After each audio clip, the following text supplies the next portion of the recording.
Yes, actually. I'm not holding it against you. I'm not holding anything against me either. No, No hugs, no. yeah. Next time.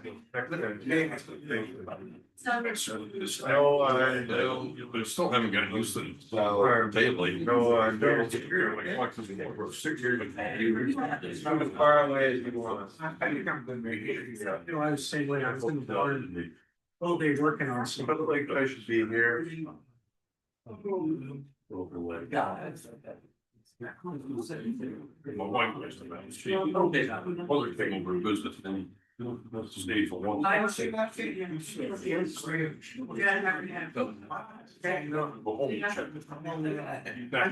jumped off the left field, so that's not a. Let me know when you go. I made that offer to somebody today, they felt like jumping off. I didn't say I would go. I said I would go. Let's go. I didn't. Oh, speak of the devil. Which ones?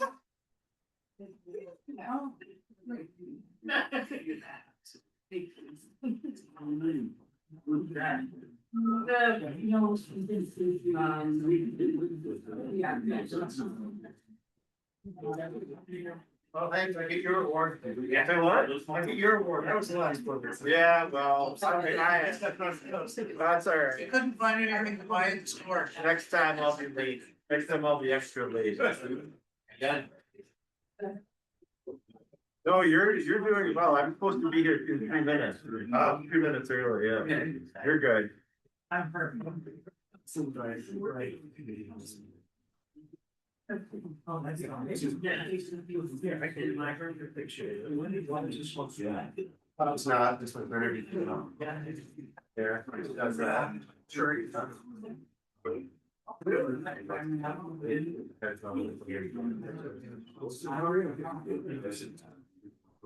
I'll see you along down. Yeah. Appreciate that. I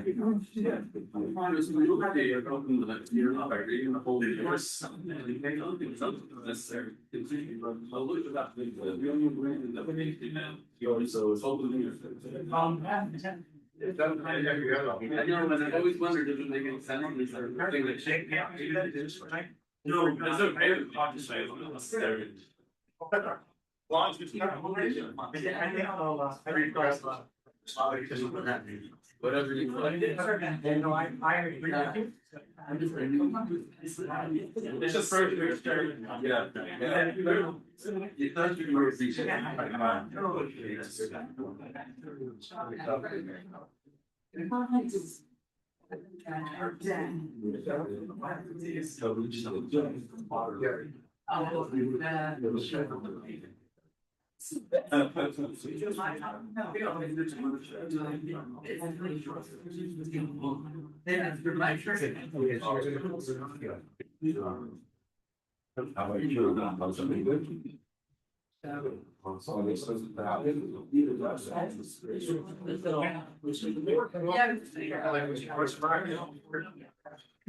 We would go on business and trying to get every one of those things straight here. Yeah. Yeah.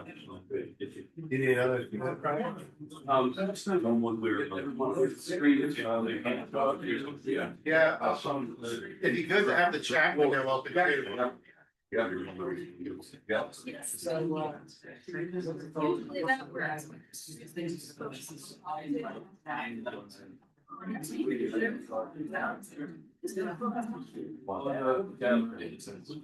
Now there's.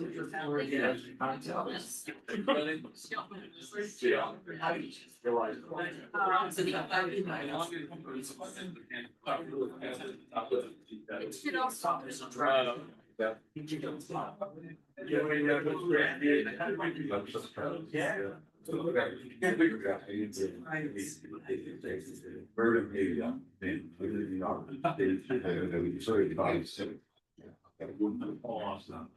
Hi, everyone. The time is 6:32. I'm going to go ahead and call the meeting to order. Thank you, everyone, for coming out to the planning commission meeting tonight. It's always great to see people come join us argue about semicolons. Appreciate it. First item was called order. Hey, we did that, guys. Second item, agenda review. Any needs for anybody to move around things on the agenda? I don't feel any other board members? Hearing none. Moving on to comments from the chair and the land use administrator. Again, thank you everybody for coming out. I will briefly state that there was some comments and concerns that came in about the warning for the meeting that was handed over to the town attorney for clarity on it. The town attorney said we were good to go. I believe Brian said. We reviewed the warning notice. Okay, and so we're good to go on that, so we're gonna go ahead and continue to move forward on things. Do you have any other comments? And comments from citizens regarding items not on the agenda? Anybody online not on the agenda? No hands, no nothing? Okay, moving on to approval of the meeting minutes for March 16th, 2026. I would like to table these until the next meeting. So move. Second. All right. All in favor of tabling the meeting minutes for March 16th, 2026, signify by saying aye. Aye. Any opposed, signify by saying nay. And any abstentions? The motion is passed. The meeting minutes are tabled until the next meeting. All right, item number 6, which was what I'm sure all of you are here for tonight. The public hearing of the town plan readoption, the draft 2026.03.04. Brian, would you mind reading the notice, please? Thank you, Mr. Chairman. Notice of public hearing, Martin Memorial Hall, Scotty, Vermont, Monday, April 6, 2026 at 6:30 p.m. A public hearing before the Weathersfield Planning Commission will be held at the town office in Scotty on Monday, April 6, 2026 at 6:30 p.m. to consider the adoption of the following proposed amendments to the Weathersfield Town Plan. Statement of purpose. Weathersfield Town Plan is in part a visionary document and part a regulatory tool. Proposed plan assesses the current state of the town and challenges that have been expressed by residents participating in the public planning process. Plan lays out a vision for the town in the future and provides an 8-year plan to achieve the goals and maintain the values we share. Geographical areas affected. All lands within the town of Weathersfield are affected by this readoption of the town plan. Section headings will be the introduction. We have chapter 1, which is land use. Chapter 2, natural, scenic, and historic resources. Chapter 3, economic development. Chapter 4, housing. Chapter 5, municipal services, utilities, and facilities chapter. Chapter 6, transportation. Chapter 7, education. Chapter 8, energy. Chapter 9, flood resiliency. Chapter 10, standards for section 248 proceedings. Chapter 11, inventory of natural, scenic, and historic resources. Appendix A, projects by responsible party. This also includes maps. The draft plan and maps are available for viewing and downloading at the link below, which I won't read the HTTP link here, which goes on and on. The above application is also available for inspection at the town offices in Ascutney. Persons wishing to be heard and participate in the hearing may do so in person or be represented by an agent or attorney. Communication about the above amendments may be filed in writing with the land use administrator or at the hearing. For a virtual audience, please go to the website. We will find instructions and the links to the meeting. To join any public meeting, there's a phone number and then prompt an ID. You will not have to participate the ID. And that is the end of the notice. Thank you, Brian. I appreciate that. Before we get going with any public input or anything on this, we have a couple rules and procedures that we just wanted to lay down as simple guidelines for the decorum of this hearing. Number 1, the purpose. The purpose of this public input portion of the town plan hearing is to receive comments, questions, and recommendations from members of the public regarding the proposed town plan. This period is not intended for debate, deliberation, or extended dialogue with the commission. Number 2, recognition of speakers. Individuals wishing to speak shall be recognized by the chair. Each speaker shall state their name for the record prior to offering comment. Individuals attending remotely shall raise or use the raise hand feature in Zoom and indicate their desire to speak. The chair will call upon online participants when recognized. By any chance, was there a list that was put out for people that would like to speak at all, or is it? There's only three comments that have been submitted, but no one has requested. Okay. Sorry for that. Number 3, time allocation. Each speaker shall be permitted up to 5 minutes to provide comment. No individual may speak a second time until all persons wishing to provide input have been afforded an opportunity to do so. The scope and nature of comments. Comments must be specific and relevant to the town plan and intended to provide constructive, actionable input for the commission's consideration. Generalized, broad, or non-substantive commentary is discouraged. Personal attacks, disruptive behavior, or comments unrelated to the town plan will not be permitted. Participation of comments in, boy, I butchered that one, I'm sorry. Participation of commission and board members. Members of the planning commission shall limit their remarks during this period. Commission comments shall be restricted to briefly clarifying questions or procedural guidance as needed. The portion of this hearing is designated primary for public input, not commission deliberation. Time limits on the hearing. Public input shall conclude at 8 p.m. unless the commission votes to extend the hearing in 15-minute intervals. Order and decorum. All participants shall conduct themselves in a respectful and orderly manner. Interruptions, cross conversations, or attempt to speak without recognition from the chair are prohibited. The chair reserves the right and the authority to end speaker's time or remove individuals from the hearing if conduct becomes disorderly or violates these rules. Record of proceedings. All comments offered during the hearing shall become part of the official public record. Written comments may also be submitted in accordance with procedures established by the commission. That's it on that. Do I have a motion from the board to accept those rules and procedures for this hearing? I'll make that motion, Mr. Chairman. Do I have a second? I'll second. Any discussion? Yeah, if I may. Absolutely, Ms. Todd. I think you tripped me up on the 8 p.m. cutoff for public comment. This is a hearing that may be in fact continued beyond today. So I'm a little concerned about that part of this. The 18, if I may, the 8 p.m. was set as a time for us to be able to get to some of the other items that we have on the agenda. We can extend that with board authorization. I use 15 minutes as kind of like every 15 minutes if we needed to extend it.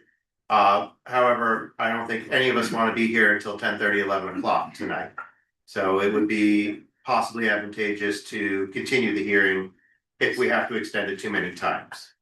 Okay, if I may respond to that. Absolutely. The only other items on the agenda, we have a brief discussion of Act 181, discussion for future agendas and any other business that can be legally discussed. So there's not a whole lot there. So, okay. Would you We like? can, no, because we can always, we can continue for 15 minutes as needed and then continue the hearing if that's so necessary. I'm also open to amending the time if you would like to. No, I'm comfortable. Okay. Any other discussion on the motion? Hearing none, calling a vote for the adoption of the rules and procedures for this hearing. All in favor signify by saying aye. Aye. Aye. Any opposed signify by saying nay. Any abstentions? The rules and procedures have passed. Thank you, gentlemen. Okay. Real quick. You had the warning notice read. Is that the opening of the meeting? It's officially the meeting. Yes, we're officially in the hearing now. So the public hearing, that was, what time did you read that at? Like 6:38. 6:38 for the record. Thank you. And thank you for the clarification on that, Ryan. I appreciate it.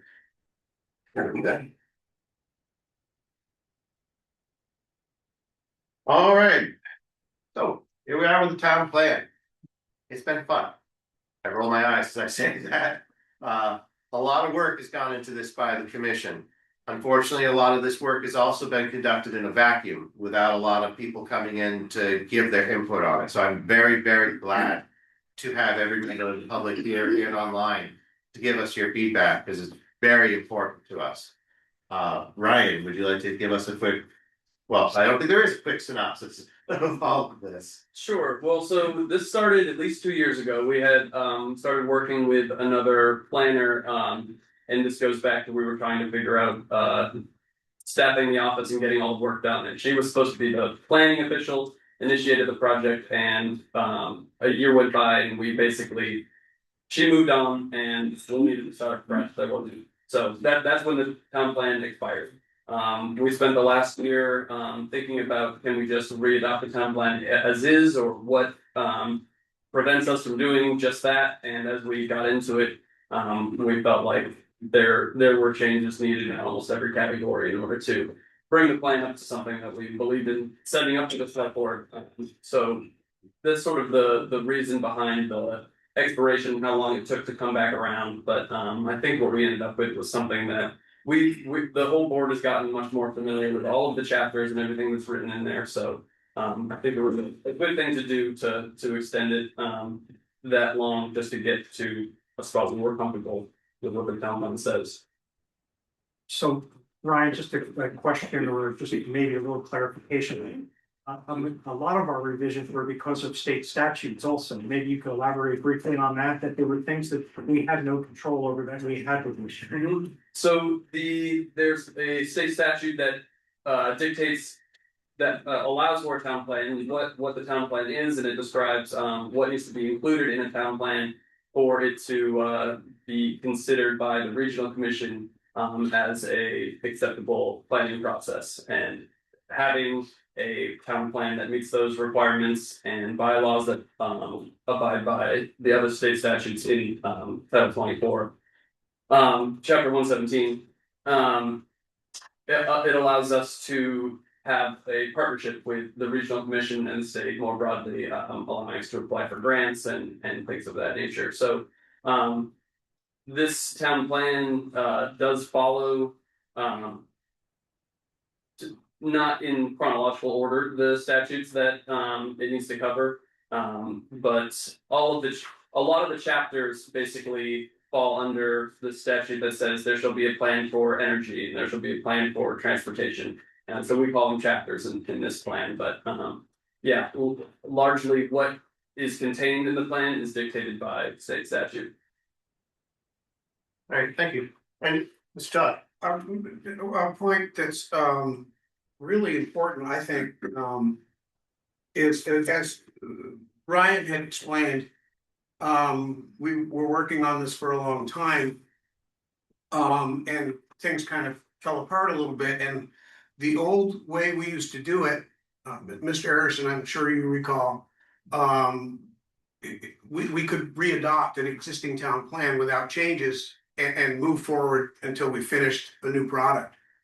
I believe we were told that was done away with at the legislature, and we were not able to do that with this plan. And that kind of threw a wrench in where we were at and the time that we had to get done, and the ability to get done on time before the plan expired. And that's what happened. The plan expired. So we currently do not have a town plan. And that affects a lot of things in town. Money is connected to that in many ways through grants and stuff. The highway superintendent, I think, got a lot of money last year for road projects and stuff. And a lot of that information is contained in this town plan. He wrote that chapter for us. Anyway, thank you.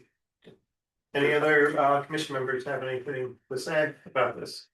Go ahead. So being that the town plan is currently expired, we also recognize that what we've put together is almost like a first draft that we're sharing with you tonight, and there's certainly changes that are needed, and those might come in different phases, because one, we want to have a plan in place, but we know that there are some things that have come up that we want to circle back to that are going to take many months in developing.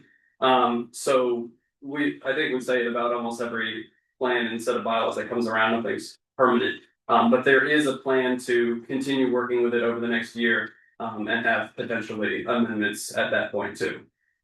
So when you're thinking about your comments and things that you think should change, there's probably, a priority, or a set of phases that those changes will be made in. To get this plan, adoptable by the select board, and then, just things that are kind of lacking in general. We need more data and we need more input, things like that. Thank you. Any other commissioners have anything on this town plan? I will say that during the time that we've been working on this, we've definitely, we found a few rabbit holes for sure that we love to go down. But I feel like all of us here on the board have done a tremendous job of bringing all of our different views and concerns to the table and hashing them out and coming up with something that we could all feel mutually disappointed on. And I say it that way because that's how you know you get a good deal, is when you feel like everybody walks away losing a little bit. But we did a heck of a job here, and just thank you to the fellow commissioners for all the work that you guys put in on this with us. This has been a lot of work for sure. So, Mr. Chairman, that brings up a point in my mind. We all come from different backgrounds here. We all have different philosophies and thoughts. And during the course of the year that it's taken us to put this together, we've had some pretty good disagreements and we've had some long discussions. But in the end, for every chapter that we put forward here, we've had a unanimous, correct me if I'm wrong, but we've had a unanimous agreement that what we've produced, we all thought was the best path forward, based on the information we had and the knowledge we had and the information available to us. So I just wanted to add that along with the hard work and the many hours, it really was a 100% consensus here. There wasn't one person that stood out and said, it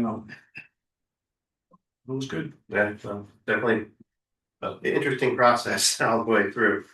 So, any other comments from board member land use or anything?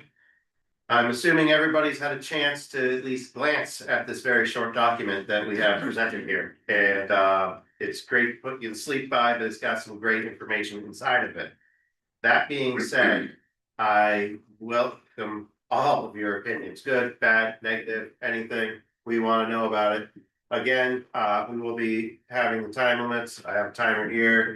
You can have a secondary one to keep me in check as well. I don't have a microphone, but I'd love to keep on going. When you come up to the podium, if you have any comments, come up to the podium. That way the people online can hear you, the recording can get it, because we are going to be going back and referencing the recording. So we make sure we get all of the information, because everybody's opinion matters a lot in all of this, because we have the input, we want the input. So. We just get confirmation, is it recording, patients? Yes. And everybody can hear us well online? Well, late to be asking, but better late than never. Joe, Yes, sir. real quick, this Yeah, is, sounds good. Thank you. thank you. This is a period of time where changes can be made. Right now, so, like I think I said earlier, we're in draft form. I'd like to think it's a little bit beyond that, but it's a lot of work. But anyway, point is, your comments will be heard, and considered, and, you'll use them if that's what you want. That's what we're here for. Okay, let's open up the floor. Go ahead, man. Thank you, Joe.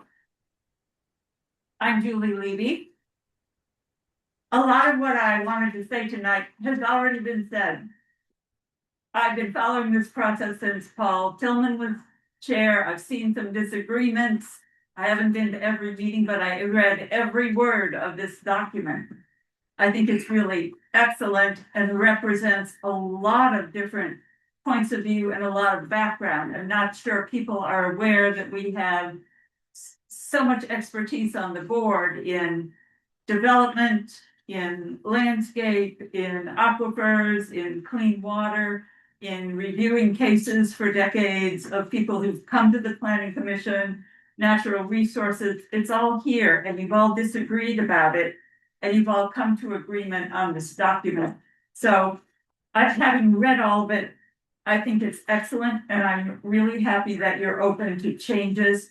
I want to remind everybody here that as you've said, we need this document in place for grants and other sort of guidance. And it is a living document. It can be changed and will always be changing. So we're not like writing this in stone tonight. We're approving what you put together for now, and I hope it goes forward to the select board. Thank you. Thank you. I know there's gotta be someone else, so. Sir?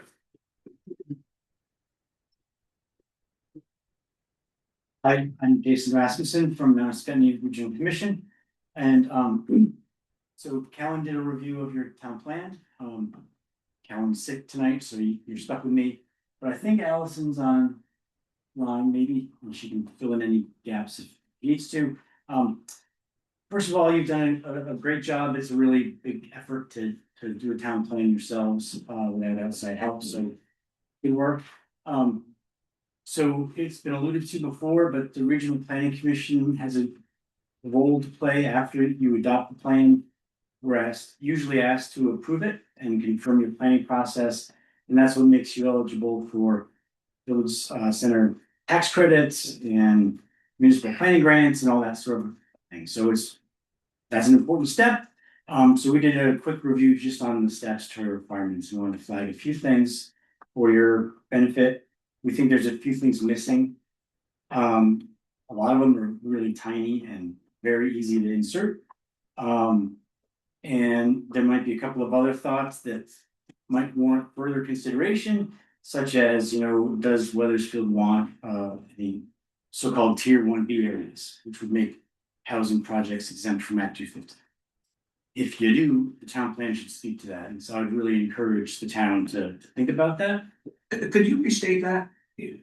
So if state law now enables towns to get what's called tier 1A or 1B status. That in theory, that would probably be around Scotty, probably only, although we can talk more about that another time. If the town wants that, it should be talked about in the town plan.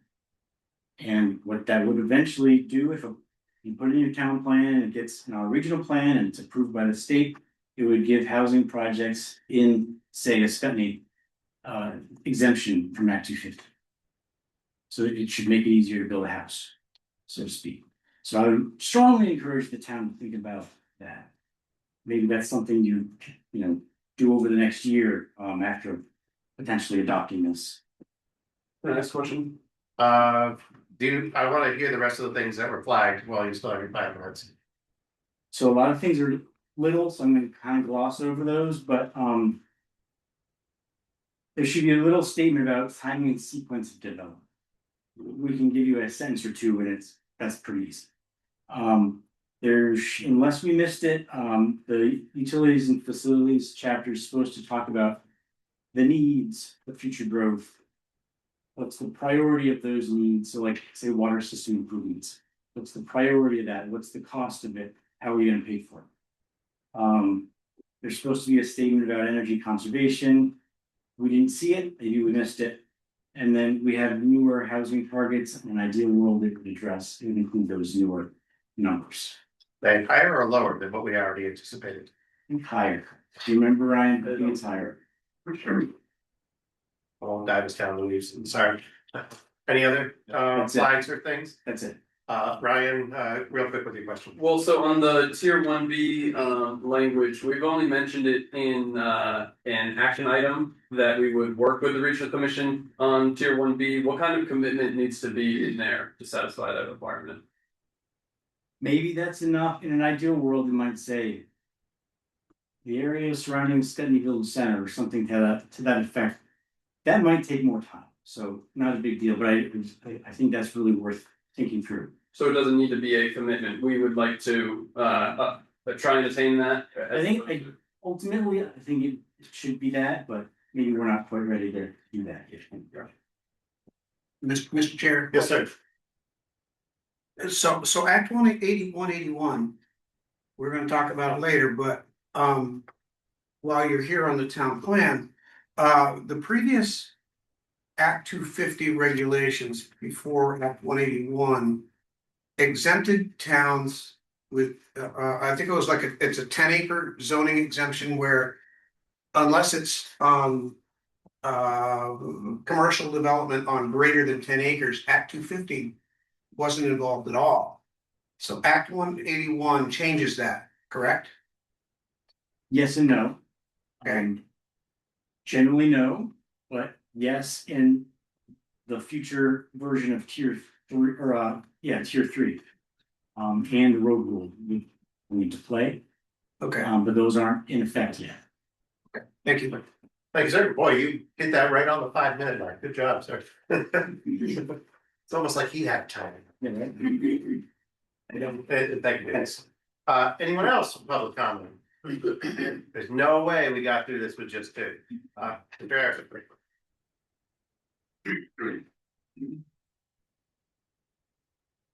John Harrison, you'll have to bear with me because the technology deals with paper and sticky notes. And most of my comments are due to refer to special sections. I think maybe some of my ideas may improve the document a little bit.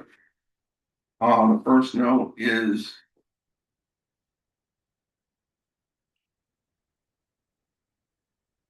excuse me. Under energy, which is section 5.41. I think some language in there regarding storage batteries needs to be in place. That seems to be a move to the future. We almost had a significant battery storage facility at one of our solar sites that was built. The batteries didn't go in, but if they had them, I think we need to have it in, somewhere in our documents addressing that. Under facilities, which is 5.6, just I think it would be helpful to readers that when you get to the schools, that you refer to section 7, because that's where education is, and possibly when you get to section 7, it refers you back. I understand that the section 5 is facilities, so therefore that belongs there, but still I think it would read better if you refer back to the other section. Under recreation 5.8, and this regards to the town forest, there's no mention in there of goals to gain access to it. And I think that's something that's been on the back burner for a long time. I think you really need to get something in there. Another thing under recreation, under 5.8.1, safe route to schools travel plan, that was done about 10 years ago. And just a note, if you will, that there's been some talk and we're trying to push from the school aspect for a crosswalk from the Mormon church parking lot across the road. Right now, there's no way to get across the road. I'm not sure that belongs in here, but just be aware that we're probably going to run into some blowback from the state because it's difficult to request a crosswalk when there are sidewalks on either side. There are some exceptions, and there are ways around it, but so far the state is preliminarily saying that it's going to be a tough sell. Section 7, education, down on line 2557. That paragraph at the bottom needs some work.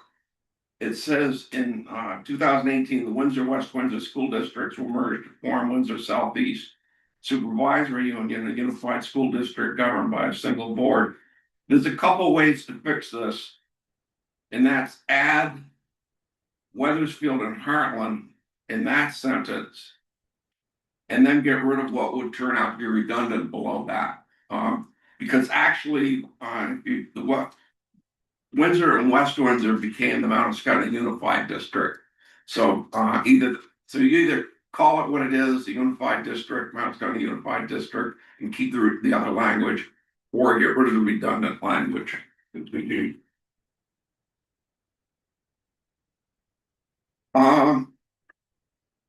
Renewable electricity facilities, line 3249. deals with steep slopes and of 25%.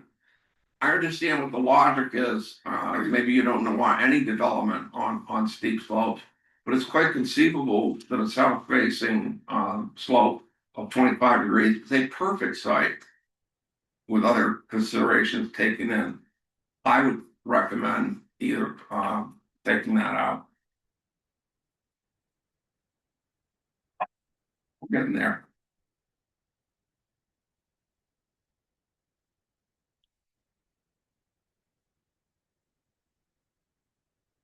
And the last one under Highway Department, which begins on page 114.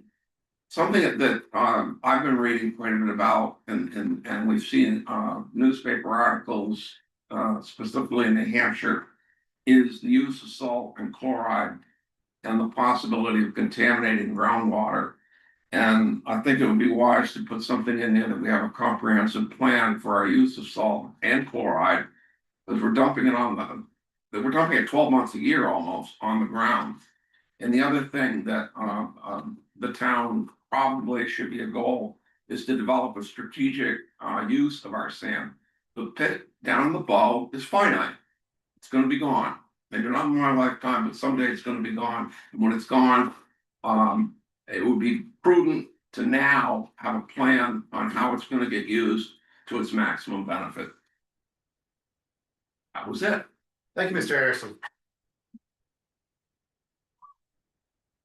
Anybody else? Anybody online have any comments? Did anything come in? Anything in the chat? Looks like I missed it earlier. It says the notice indicates if in person should be represented by legal counsel. Can we clarify?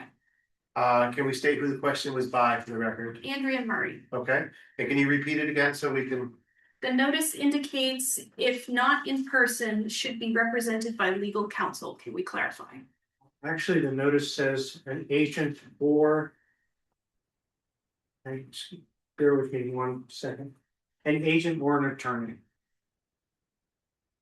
So you have the option of showing up in person or be represented by an agent, which could be whoever you would designate as your agent or your attorney. Or an attorney. Thank you, Brian. Back to the room. Rita? Go ahead.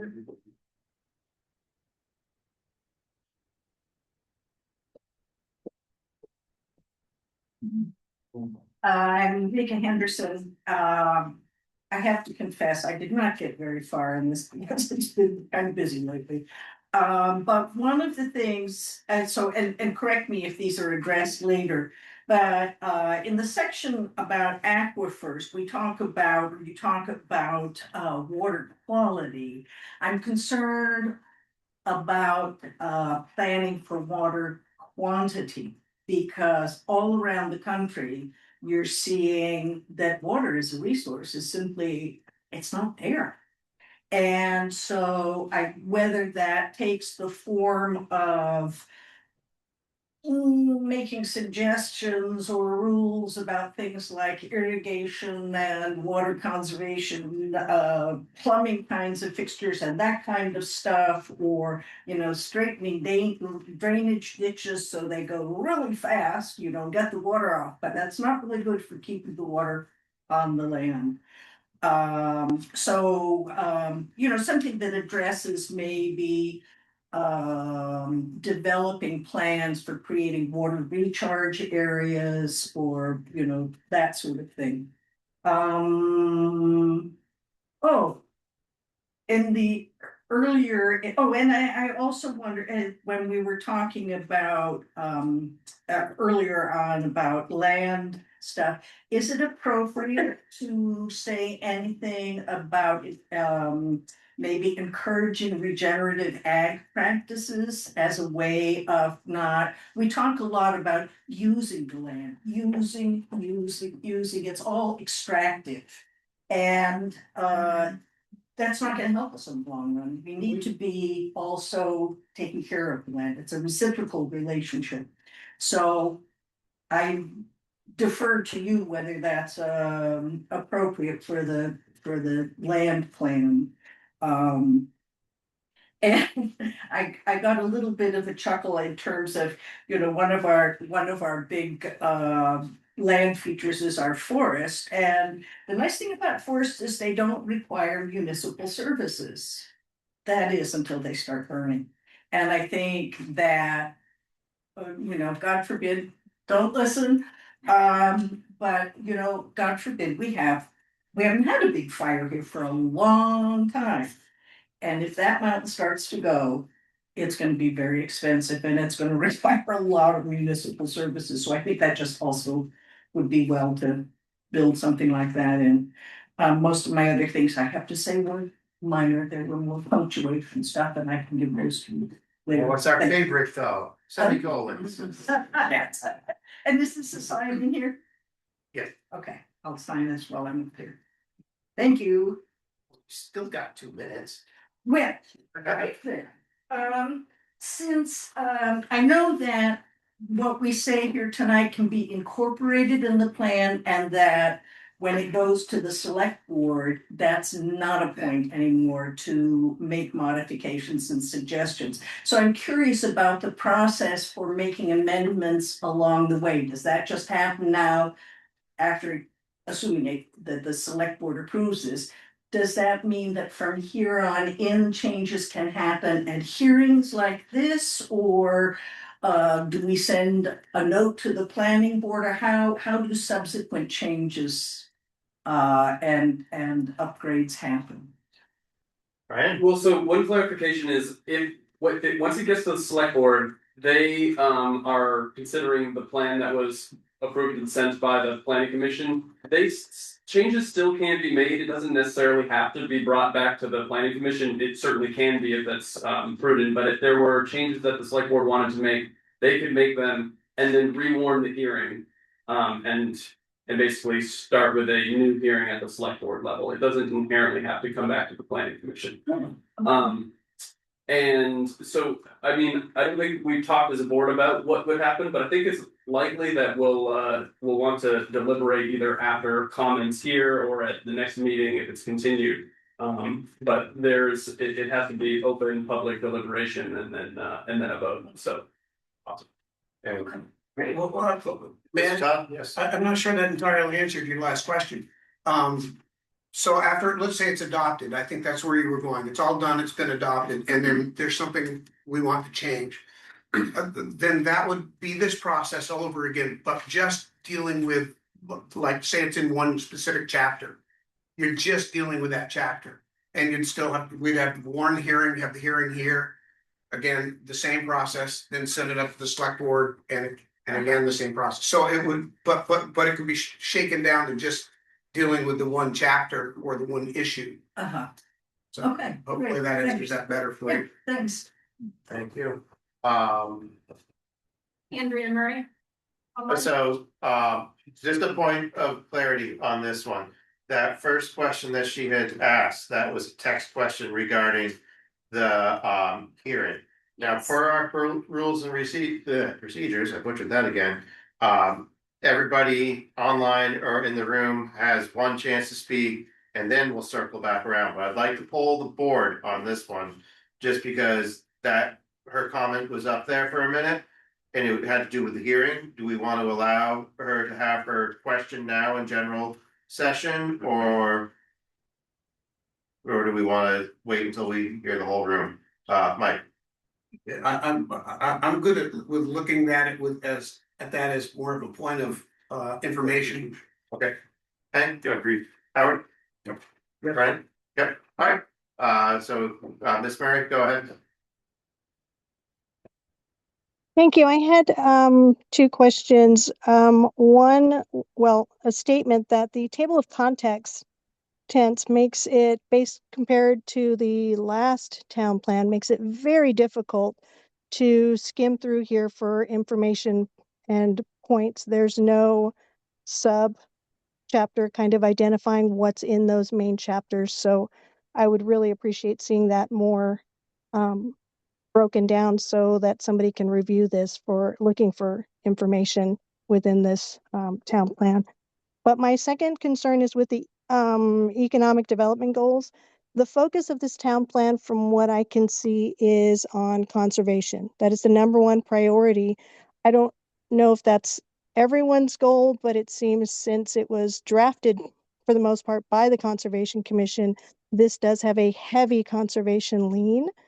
And with the economic development goals, the primary goal it states for economic development is to leverage natural, scenic, and historic resources to grow low input tourism and recreation based economy. And my concern with that is, because this town plan bases it on, will base grants and potential development, that goal as a number one goal strongly limits any tax-based development that's possible within our town. It's going to discourage people to build a shop or things that are generally in the community, because it's certainly going to limit their opportunities for grants, since that's not a low input tourism. And tourism, while it can bring some small amounts of money, it's not going to improve our taxes. And I think that's kind of what we're suffering with right now with the budget, is that we don't have any kind of offset with our taxes and revenue in that area. So I would just mention that. And there is a few discussions within here on land use that suggests that like the development, that there will be some kind of potential requirement that portion of the land, in order to get approved, a portion of the land will have to be conserved or set aside. And that might risk this town for lawsuits by requiring somebody to preserve their property without compensation. So I think those are just the two main things that I saw. Sorry, she's needing water or something. Thank you. Thank you. That's one long comment somebody wrote up there. Mr. Todd. I'd like to ask Andrea, just for Miss Murray, for clarification on the land use section that she's talking about, that we need to look at, that suggests development will need to be more conserved. What part of Yes. land talking? Hang on just a second. I'm going to skim up to. Sorry. It was on the portion of land development that if there is a PUD, that a portion of the land planned unit development regulation, that's line 1134, section A on the forestry, it says regulations may be refined to ease permitting process for allowing a percentage of a parcel to be subdivided, with the remaining area of the parcel to be conserved to achieve this goal. And forcibly conserving that land without putting it in current use or voluntary, it's a risky area there, and how that's going to be managed or controlled. What line is that? Was that 1134, Ms. Murray? That was section A on the forestry 1134. I don't have it in front of me, but there was another area that also addressed requiring conservation in some areas. I just don't have that portion ahead of me. If you could find that section and forward that on to Ryan, that would really be helpful. Thank you. Yes, thank you for your input. Thank you. I'm gonna go back to the room and then we'll get online again real quick. Mr. Fuller.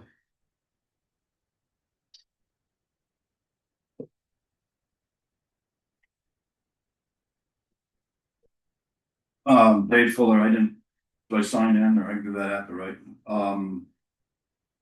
Before I forget it, I didn't write anything down, but, under your, recreation part, I didn't bother to even go over that until John made me think about it. This town's not gonna have enough money to do everything it wants, and I've long pushed to have a working relationship with the West Windsor facility. I think you should consider putting words in here that also do that. They're a 4-season property. I think the town of West Windsor bought something like 400 acres. It would serve us well to work together with them. Thank you for bringing up water, Rika, or as the land use administrator likes to put it, not water. On September 22nd, the board rename some water on my property that doesn't have any water. And on October 21st, the town manager was supposed to get back to me and has failed to do so for an appeals process. That is still ongoing. I am challenging that, and I submitted documents which should have been brought into this town plan as well. On the maps that I see, I saw Todd looking at a few of the color maps that you have designating wetlands and swamps and so forth. I produced a document at that date, on September 22nd, from the director of the Windsor County Farm Service Agency. It's in the minutes, who stated that none of my properties have been delineated for wetlands along with the NRCS. So I find it odd that the town plan can now magically draw things up on a map when that has happened. Another odd thing to me is soil mapping. And that is critical to find out what kind of soils you have, but that has to be done on the ground. It can't generically just be a flyover. And the last point I'd like to make is even the GIS maps or the aerial photos on our own town website clearly spell this out. It's a tool that's used. It's not the wherewithal. And when there are questions arise, which is the only thing I ever asked for under this water thing, was to reconcile whatever maps or evidence that anybody had with the ground. And that's what I have to say. Thank you, Mr. Fuller. Dr. Murray. Thank you, Chair. So yeah, I just wanted to raise some concerns as a property owner. Our property has agricultural land as well as forest land. I do appreciate the work that's gone into the plan. And I have some points I'd like you to consider. First, while this is presented and was noticed as an amendment and also as a readoption, it functions as a complete rewrite of the town plan. And I believe it should be treated as such and noticed as such. I think we have about 25 folks in the room, maybe 5 of them on Zoom. And I think that lends itself to not having really good public awareness or participation of what you're doing tonight. And I think we should want that. We should want the public involvement. For a document of this scale and impact, the notice and outreach, I personally do not feel we're real sufficient for what we're trying to accomplish as a town. This notification that was posted, it didn't clarify this as a public hearing or other hearings clearly are identified. So for instance, in the Valley News, it says Town of Hanover and it lists their hearing, and then it just says notice of hearing. It doesn't even say Town of Weathersfield anywhere in the Valley News. And I bring this up not to be critical. It's just that I just don't think people really fully understood that this is a Town of Weathersfield public hearing as it customarily would. So the other thing is I was trying to put together my comments since the planning commission meeting. I came up with about 5 pages of feedback, but I was struggling because I couldn't find a summary from the old town plan to the new town plan. And I think that's actually a requirement that you were referring to earlier. I think that's one of the things you need. I think you also have a requirement to give a copy of the plan to the neighboring municipalities about 30 days prior. As you mentioned, West Windsor. What we neighbor West Windsor, Baltimore, Cavendish, and Springfield. And part of this planning commission hearing is to send it to them and say, hey, we need your feedback. Because we partner so closely with these other towns, we're required to have your feedback. So having said that, this plan is a complete rewrite. If you do look at the agendas, you'll see like we don't even have the history of Weathersfield in this new version. And there's no summary to compare why or why not. Without the summary, that really impacts our ability to review it and understand it. Those changes in this plan have impacts on land rights and future land use of all property owners in town. So it's very hard to make that comparison without a summary. So I would ask for a summary to be prepared, just saying, hey, here's the old plan, here's the new plan, here's what's different, here's what we removed, here's what we added. That would really help. It would help me out because I was really struggling. I got 5 pages and that's as far as I got today. The future land use map, I'm just gonna show this real briefly. This map, the legend is different. The legend's different in this version of the map, and there's no property boundaries. So I was really struggling. I was trying to look at my property. I'm like, man, I think that's where it is, but these colors have all changed, and that means the uses have all changed. So I think my other request would be that people need to be noticed. Anyone who owns property that's boundaries is delineated, this needs to know what the future land use of that property is proposed. Without those boundaries, they can't determine if the land's affected and so on, or provide meaningful input like tonight. I bet you a lot of folks who knew their land use was going to change would be here tonight to listen and provide feedback. I do want to note one important thing. You brought up Act 181, and it has bearing on the town plan. Here's why. Our state Senate just passed a bill following input from rural Vermonters to delay portions of Act 181. That bill that was just voted on and handed to the House. So that went to the House, I think on 31 March. So it's very, very live right now. So I anticipate, because it was bipartisan and they're listening to Vermonters, especially people that own ag and forest lands, I would anticipate that before the session is over, you will see legislation that delays the implementation of Act 181. Why is that important? Because it has significant bearing on the town plan. So literally by June, a lot of the work in the town plan is going to have to be adjusted. The maps are going to have to be adjusted because of the delayed implementation. Because the legislative requirements that were there when passed in 24 are not, they're going to be delayed and pushed further out, possibly changed. Finally, while the map suggests in the legend that it is not regulatory on its own, this document uses very prescriptive language. I did a quick little search in the search tool. Shall appears 70 times. Preservation appears 25 times. In conservation lingo, preservation means not for human use, for wildlife use. Okay. So you talk about takings of land without compensation. This map portrays large areas going in preservation of private land. It has major implications for property owners, and shall becomes prescriptive.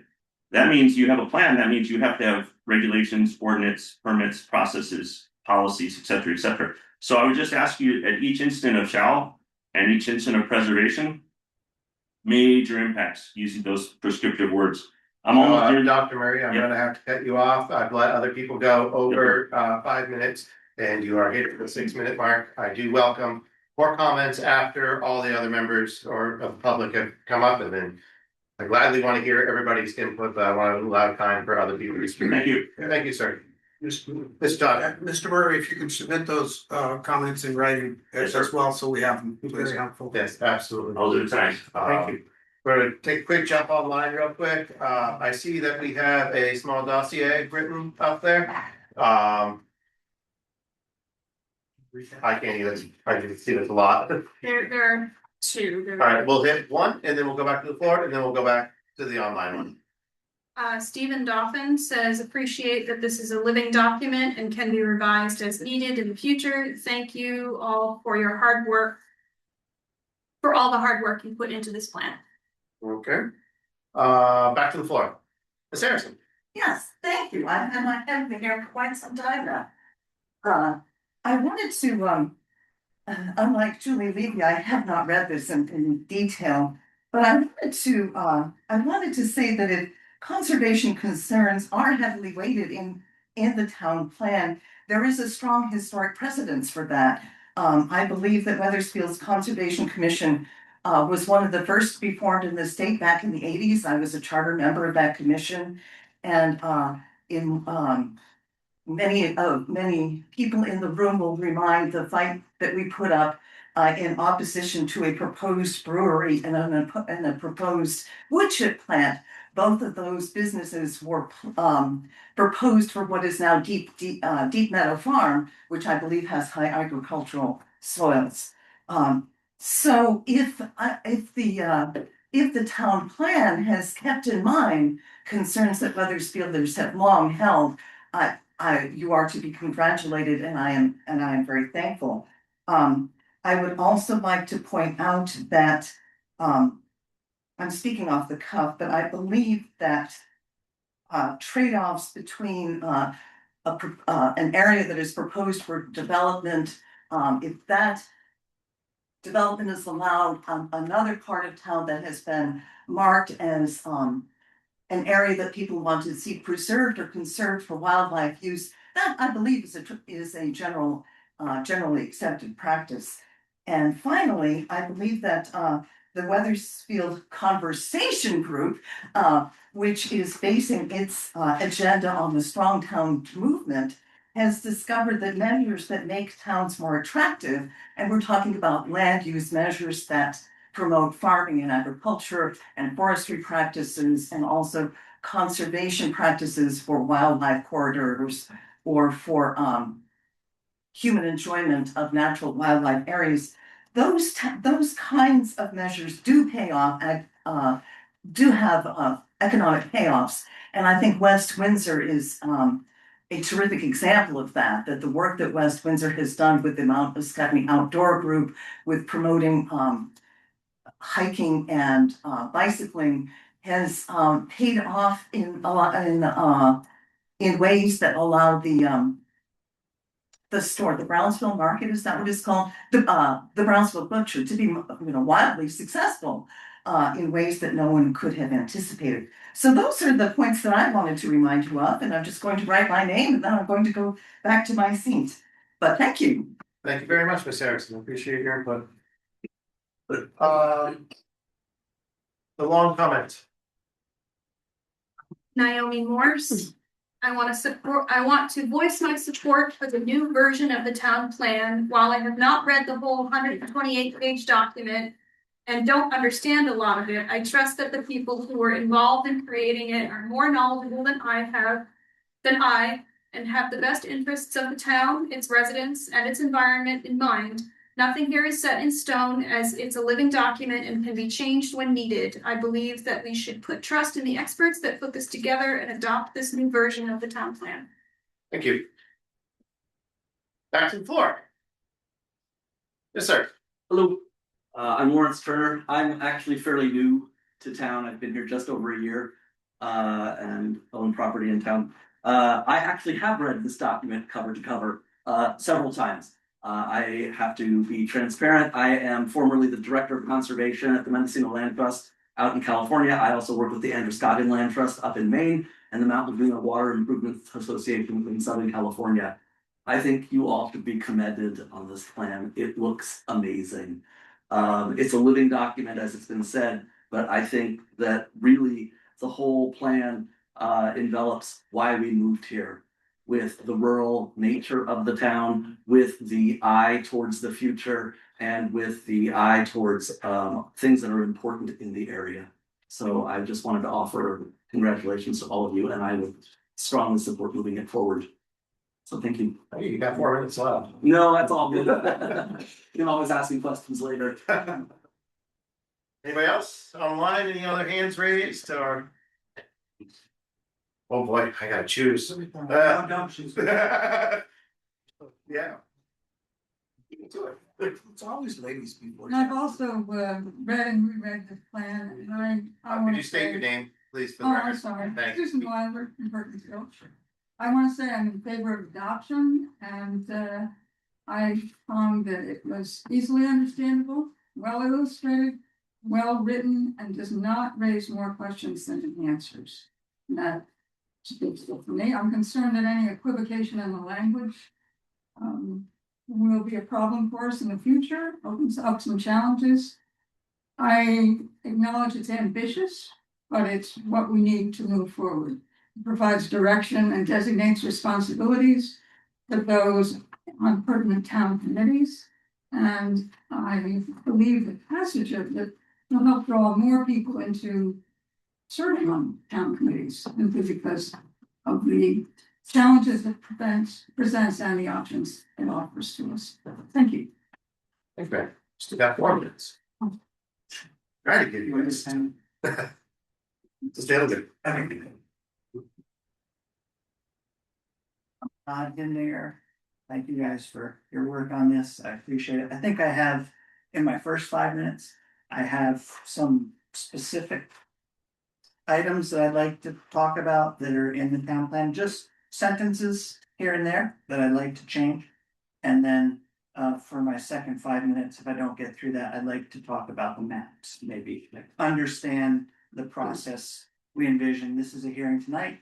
What do we think is going to happen next? So I'll set the maps aside for a minute. Before you jump into the sentences, can you hand us or supply us with a written version? Just send it over to Ryan, so when we go through all of this, we have it. Just I definitely can. awesome. So Thank you. tonight, I'll just rattle off a few sentences and then I'll give them all to you in writing. So on line 201, which is in the future land use planning section, it talks about suitability to support development. These are locations that we want to develop on. Then it says we want to make sure we develop on land that's suitable to support the development. And then it says wetlands and steep slopes can naturally prevent development. And I would just clarify that. That is there is no such thing as naturally preventing development, right? I can build on steep slopes very easily, and I can build and fill in wetlands very easily. Those are easy. So I would change the language to say, if we're going to use wetlands and steep slopes as examples, I would say they're examples of land we do not want to develop. That's what I would put in there instead of them naturally protecting themselves, because they don't.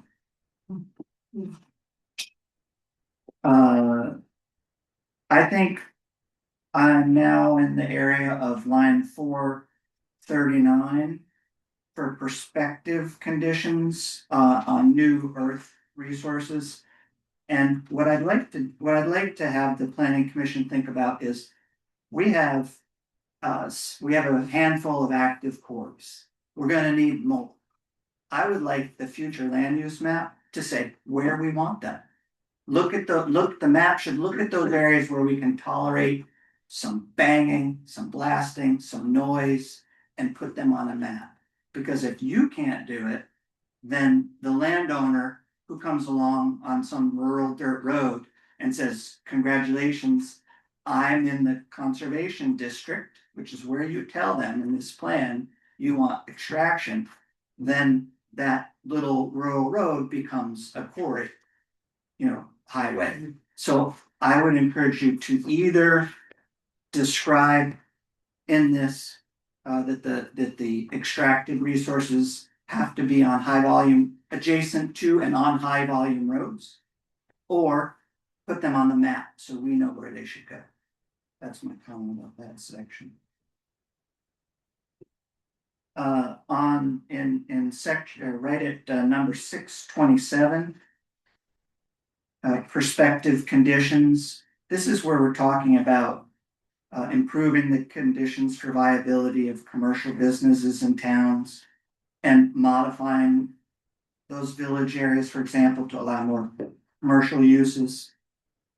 Then the last sentence goes on to say we're going to have commercial buildings used for residential purposes while addressing the town's housing needs. I would like you to consider adding right in the town plan, increasing more density. That is so I would, in this section, I would say we want smaller lot sizes, increasing the density in the state designated village center. So now if we have 1 acre zoning in the villages, I think that we should have in here that we would increase that density. I think the 1 acre is not, it may provide for a well and a septic and all that, but I think that our town plan, if we want to develop in villages, we should increase the density provisions to allow us to do it however we need to do it.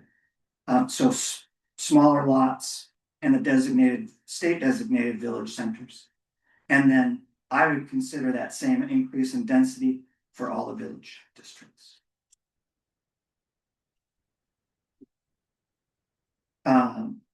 I'm on line 933 in wetlands.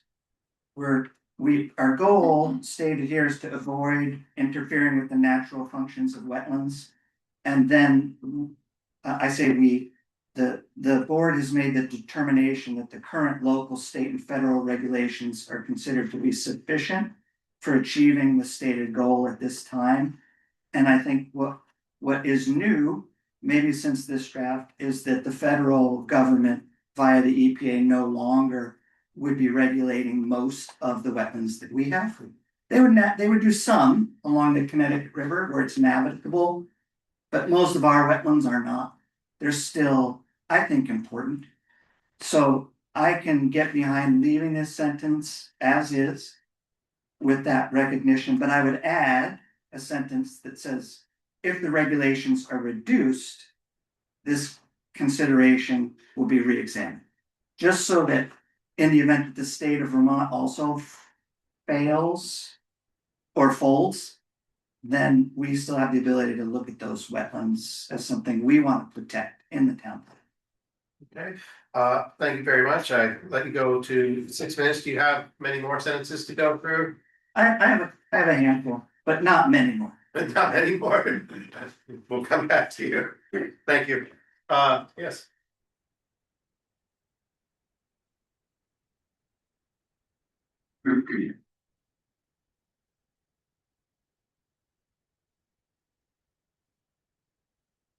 Sophia Lashtik-Teitla. I have to admit that I didn't get to read the whole document, even though I really wanted to. But I do have some additional comments related to others.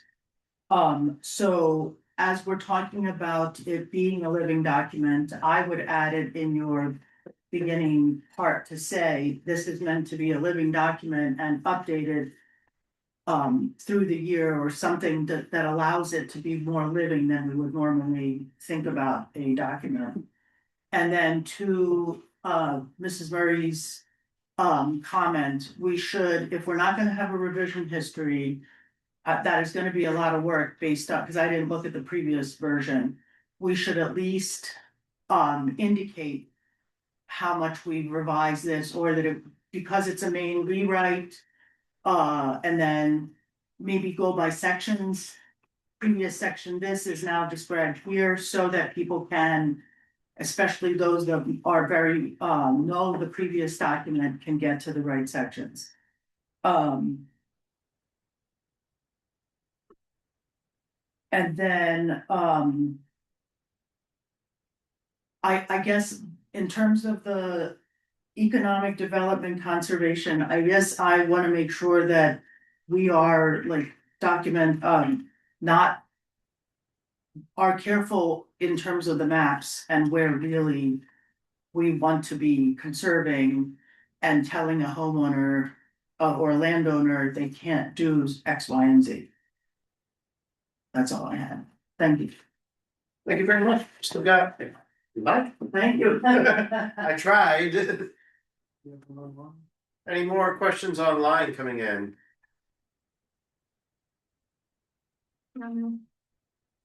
Okay. Back to the room. Yes, sir. Willis Wood, Joe, I sent some things to Ryan about the town plan. No need to restate them, correct? No, unless you want to state them in public, that's fine. No, I was gonna get to all the written comments right when we were done with. Yeah, I just wanted to make sure that having sent them in, they exist, that's all. Yeah, it was noted that there was a few of them that were in there. Okay, thank you. Thanks, sir. Anybody else on the floor? To do last call for first statements before we circle back to anybody else that has anything else to say. Yes, sir. Paul Austin, Perkinsville. I just want to commend you. I think the plan is very well done. As a living document, I think some of these comments can be worked out. I think it's a tremendous document and supports what a lot of people in town have asked for and looking forward to and want to see for the town. Thank you very much. Thank you, sir. Final last call for first comments. Any others online, real quick? No. Okay. Round two. Probably gonna go right to top. Oh, sorry, no, Mr. Harrison, you ready to figure? You beat it. John Harrison again. One thing I skipped over in under water supplies was the fact that in language, there's no mention of the Prudential Committee. And the Prudential Committee is the legislative body that actually controls the Scotty Fire District #2. There are other public water systems in Weathersfield, and Camden areas have them, so you need to probably emphasize the Prudential Committee, but not to the extent that you forget about the other public water supplies. Good tip, sir, thank you.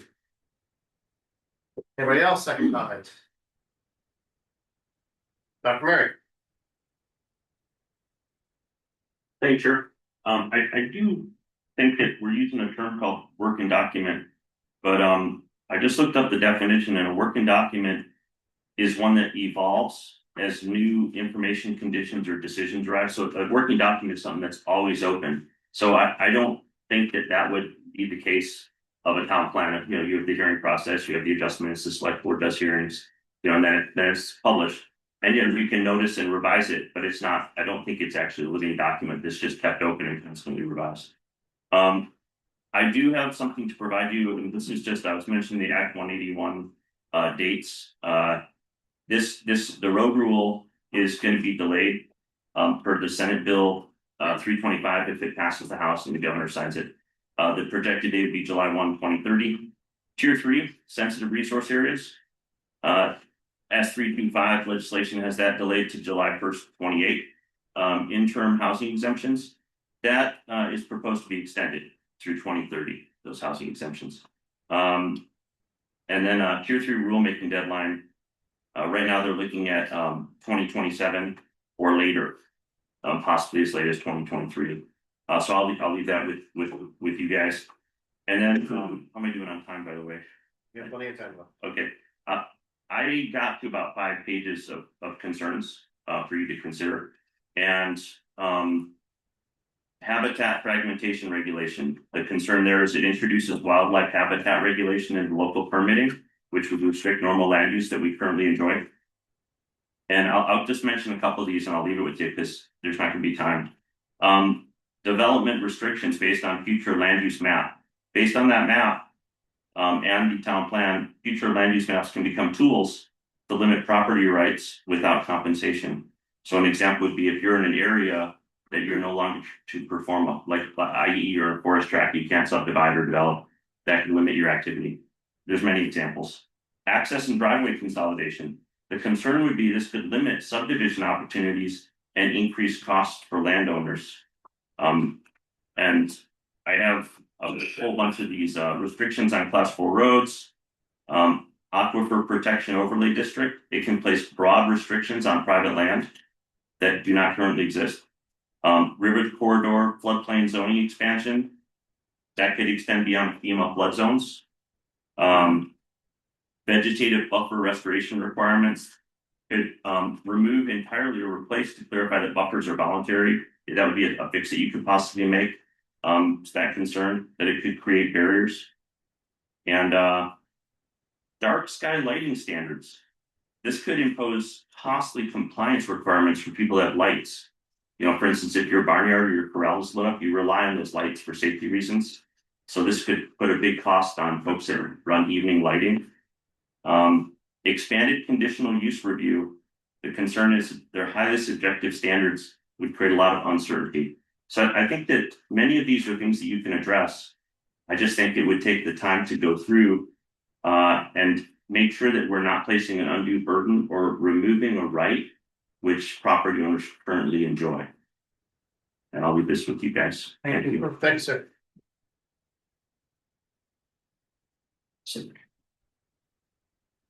Any other comments from the room? Mr. Hittinger?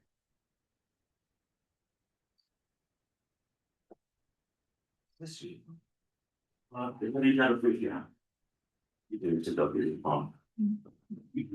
Okay, so just continuing on with a couple specific things. And reiterating, I think the plan's pretty good. I'm in support of the written section, just with these changes, and I appreciate everybody's hard work. That's what started. In future planning, this is section 5.2, where we're talking about water, wastewater systems of the future. We have in the water supply section, we've included language of the town supporting the water system. And then when we get, what's that? A line number? I'll get to that. This is just narration. And then when we get to the wastewater system section, we do a pretty good job of describing the need. And then when we get to future planning, what we have left out is the language that we included in the water supply system, which is the town will support the planning, permitting, and development process for community wastewater disposal systems. I think that's really important language to have in our town plan, because that, besides the fact that we need them, we could have public, private partnerships, whatever. If the town is willing to allow right of ways for, in the town roads, for example, for wastewater systems, that when we ask the administrators to look at applications, if the language is in the town plan for the town to support it, then it's really helpful. So I would add the sentence in that we give to the administrator and later in the duties. I would put it in the future planning. You already have the wording. I think that it should be in the future planning section.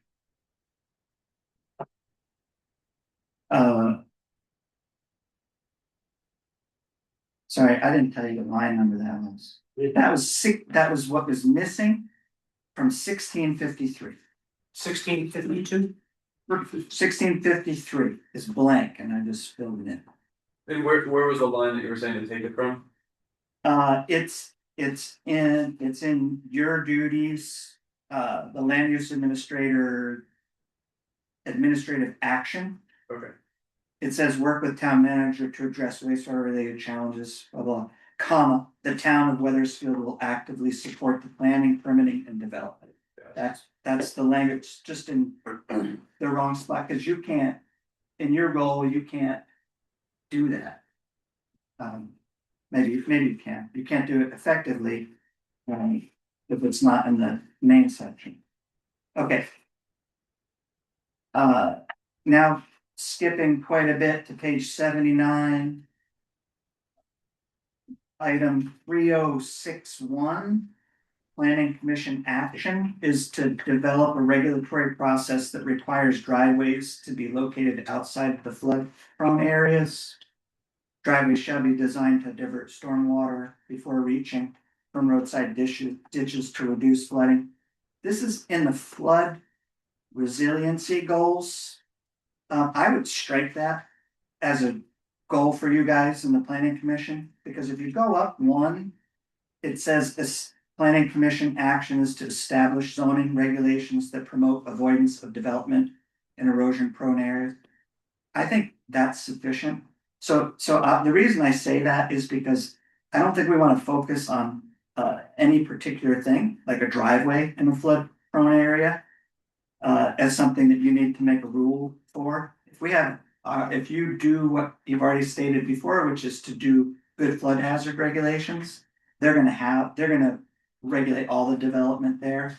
So this one, just for me, when I read it, requiring driveways to be outside flood prone areas.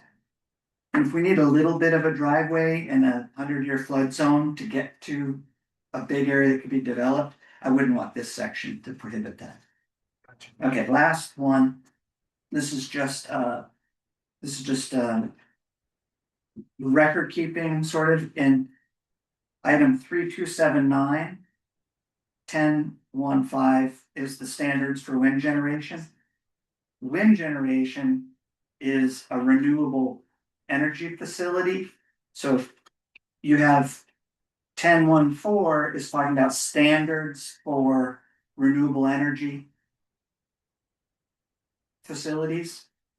And so now then you go on to 10.15 and you say standards for wind generation facilities. It just, wind is renewable. So I think what my point here is that if you want to have all these general standards and then you have wind setting out by itself, it just doesn't make sense. So I would label that additional standards for wind, because all the other ones you want to apply. Because it's clear that they would, but if I was reading this, I might get to choose just the wind ones and get to ignore everything that you said before that.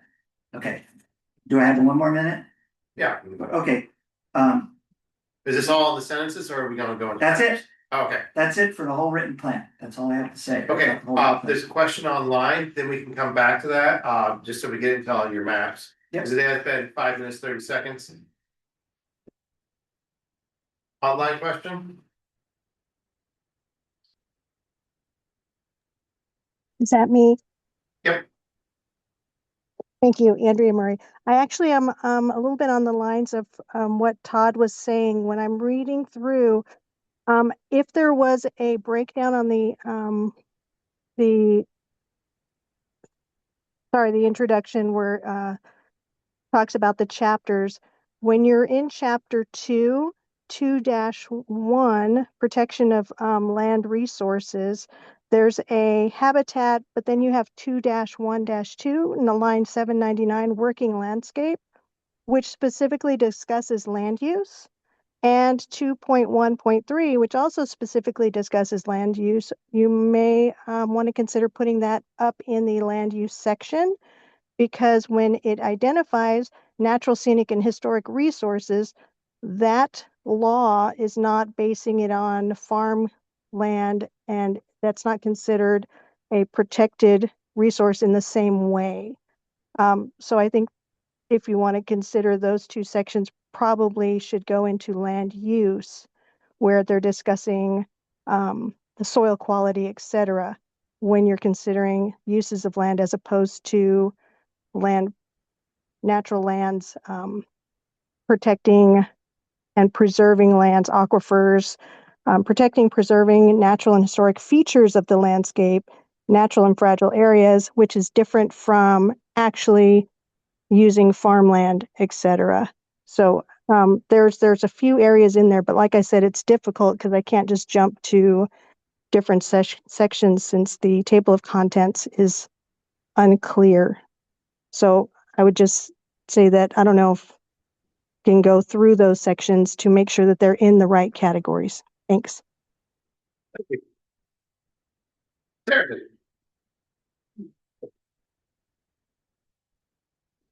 Patty Anderson.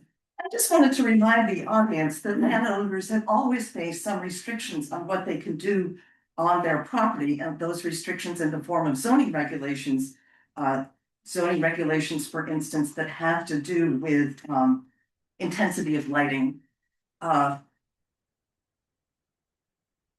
Weathersfield has an astronomy club. The astronomy club uses Hoisington Field. The voters did vote in favor of the special article for funding for Hoisington Field for developing recreational use of Hoisington Field. And also many Weathersfielders have hip camps or B&Bs on their properties.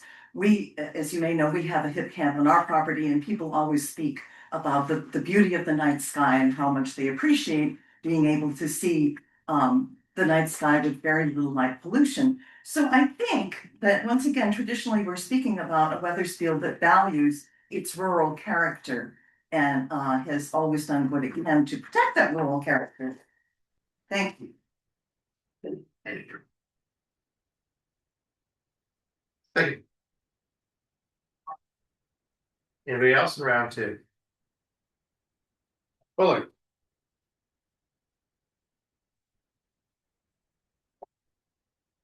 Well, my friend and colleague might feel the need to respond. It's been brought up several times about the rural character of our town. You're looking at the person who's been here for almost 50 years, surviving on only farming income. The pressure that's mounting on that is substantial. So it's all hyperbole and fantasy to think that we can keep green spaces open for free or for very limited funds. Right now, it costs, I run around 150 acres a year of fields to keep them nice and green for everybody to see the cows in the field. It's costing me about $500 an acre, every year. The squeeze that's going on is substantial. And it's gonna get worse by these new plans that we have to spend a lot more money in town on new shiny things. And you just can't do this when I have one house and if you put a town plan in that says that you're gonna have maps now that are zoned where you can't do this and you can't do that. The income that I earn from the farm, knock on wood, I won't have something catastrophic happen in healthcare or something in my family where I would have to sell some of that off. Because the income that you earn all these years is not like putting money away like a regular business does. Farms are not regular. We're seeing it happen right here in town. A farm from Claremont just came up and bought the farm in Windsor, right on the line, George Reddick's. Another farm in Claremont milking 300 cows is down in the bow, renting a lot of land from the Stevens family. So farms are really big. And so there's a lot of other things going on. But I just want to make it clear, a couple comments have been made that restrictions and we want to see rural and this and that. It's not easy to stay a farmer at all. Thank you, sir. Still open for round two.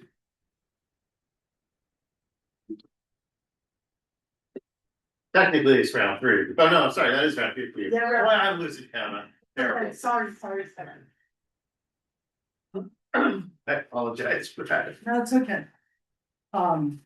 It has happened before. So remind us of your name again, I'm sorry. Sophia Lashvik-Titla, Thank you. the name nobody can say. And, Michael Glad says, I told him to think of your last text, so if you. That's how I'm remembering it too.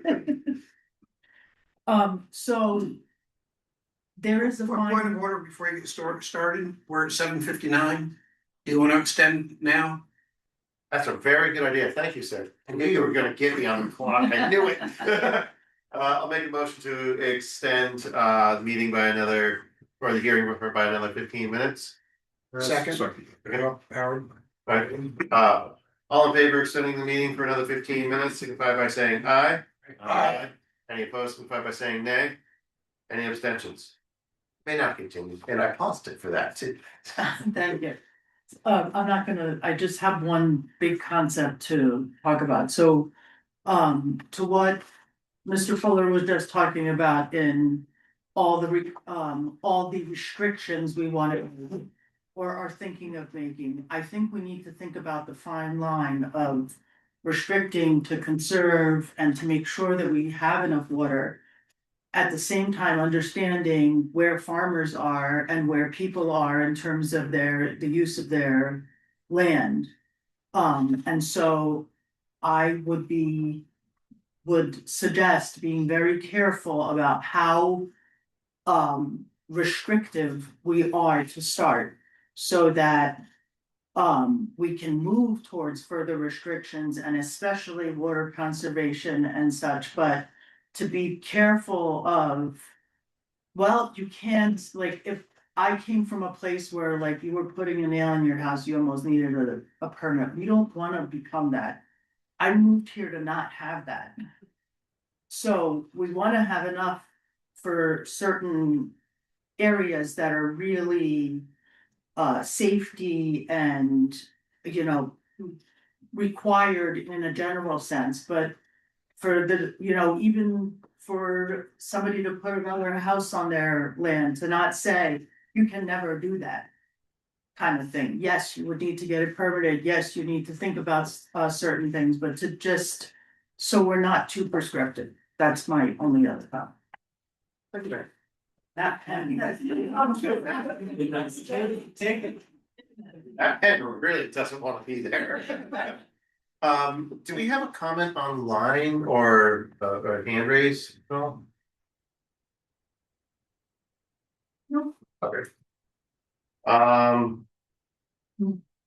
I know you have more for us, Okay. although I did break the quorum. Your hands up. Uh, in here, I think I just would like to move on to the maps and then just thinking about how, because I've zoomed in to some select board meetings lately. I think if you say going to online, give people like, you could even do it ahead of the next comment or say, just shout if you have a comment, because I was like, oh, I have a comment, I have a comment, and then it went so fast.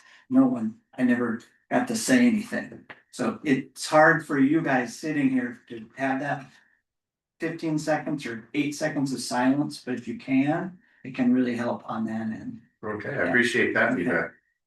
So No, make sure you're doing a everybody- good job of like asking and then waiting a second. I'm just encouraging you to stick with that. Thank you. So the land use maps, what I was wondering is if you guys could tell me what your thoughts are for next steps for map refinement and map comments, then I can that'll help me decide what to say tonight. Are we done, like the hearing tonight, just procedurally, the hearing tonight ends and that's it? For comments, or are you gonna have like a working session or another hearing? What's the planning commission's? We're gonna take all this information that's coming in tonight, digest it, and pick it back up at the next meeting. Does the rest of the board feel good with Well, that? I think his question is, are you gonna close the hearing? I don't see a need to close it tonight. I think we should continue it so we can continue with the deliberative and all that stuff. How's the rest of the board feel? I think we have to keep going, sorry. Yeah, I agree. So I would say that we would continue the hearing into the next meeting. Okay, Yeah, okay, so there's too much going on here that I can't take all of this information that I've received tonight and put every single edit and give it all its due justice. Yeah. In a half an hour. That would not be fair to the town or anybody on that, so Yeah. I would need more time to digest it. Brian? and So Hank? I would appreciate, yes, your map comments, if you could, when you send us in writing. Your other comments, if you could mark up the maps or do a quick narrative discussion, just trying to keep all this in our heads is. A little challenging. that's right. What I didn't want to do tonight was nitpick little specifics. No, don't do Because that. it's just not helpful. But my basic comment is for the future land use map, I would really like. This to me it's done a couple things really well. Here's our future land use, it says future high density area. And it puts it on the map. I would encourage us to use the future land use map. To continue to add those things that we see we want to do in the future and identify where we want to use them. Because the only thing you do on this future land use map is identify future 1 acre high density and 3 acre high density, and that's it. Everything else is sort of it's not defined in terms of the future. So that's my main comment about the maps. And then lastly, I think it's gonna be helpful. You have this land use planning map. If you look, what you see is this white area on that map, and it doesn't say what that white area is. Is it 1 acre zoning? A lot of this is 10 acre zoning. Do we want it to be 3-5? So I would take a stab at the future land use map of what we want to see in this white area. I think we know what the green area in the land use planning map is. It's sort of everywhere that doesn't already have a house on it. That's all this map, Jason, or I don't know where it came from, but the green on here is just basically some distance off of every house. It's grown. Scribbled on here. There's not any like anything other, you can sort of see it as you look. So I would like to see what your aspiration is for the zoning for the density that you want to have. That's what I was. Mr. Chair? Yes, sir. Hank had his hand up. Oh, I was gonna say I feel like the maps are a big deal. We spent some good time on it, but at no point did it feel like we got a lot of public feedback. No. But again, perhaps Todd's feedback right now is, well, we had a few people at the map meetings, but, you know, holding the hearing open hopefully gives an opportunity for people to comment further on the maps. Yeah, I agree. And then Well, no, thank you, Mr. Todd. Sorry, Nancy, I missed it. no, I apologize for that. I believe we have another hand up online. Stephen Doffin. Yeah. Hello, Stephen Doffin, Weathersfield Bow. After listening to some of the comments Mr. Murray, Mr. Fuller raised, I think we do have to keep in mind the views of everybody in town and some of the pressures on our agricultural neighbors. Conservation is important, but we don't want to be so concerned with the conservation that we're, having people sell their farms or, not to be able to use their land as they want to within reasonable expectations. We do need to, judging by, the budget situation and everything, there needs to be a growth in the tax base, and we don't want to conserve ourselves out of that tax base, so to speak. The lighting issue, I'm sure that certain parties would be more open to dim the lights if there is going to be something going on at the Hoisington Field that night. I think we can all work together. But there have been cases where, in some of these budget meetings where people have raised concerns about, bringing businesses in. Again, we don't want to just let anything be a free for all over here, but we certainly don't want to scare businesses off. We need the development. We need the money coming in to fix the problems that we have. Thank you. Thank you, sir. Is 8:08. Still got a couple minutes. Anybody else got something to say? Or any feedback whatsoever? Good, bad, doesn't matter. Because all input matters here. Don't everybody rush me at once. Is there another one online or I can't quite? I think that's sorry. broadcasting us. I thought it was a question too. Sorry. And we can ask ourselves questions. Good at that. Going once, twice. hey, Joe. Yes, I sir. don't want to put Ryan on the spot, but it's come up a couple of times. I wonder if you wouldn't mind, Ryan, quickly explaining why we talk about preservation, conservation, and developed lands or whatever that was kind of that language usage, I think, was a fair change from the previous plan. Mhm. And it's a there's some important nuance there. Sure. Yeah, is that good? Yeah, go for it. So I think one of the primary concepts that I would like people to come away with after reading the town plan, and I forget if it must be talked about mostly in the land use chapter, the first chapter that sort of sets the scene for things. The difference between preservation and conservation and developed land. Those are the three sort of broad categories that we're talking about with respect to land use. And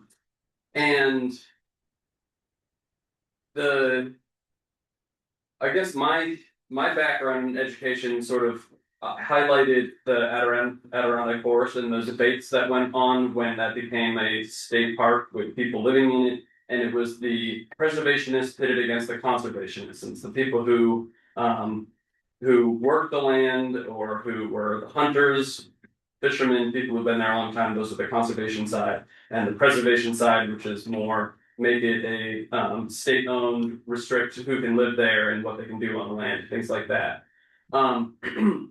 And so there was another sort of guidance. It was a Vermont guidance document. It was maybe 2010 or so that I read shortly after taking this position a few years back. It was just in the office, and it broke down land use into those three categories, which I found helpful and interesting.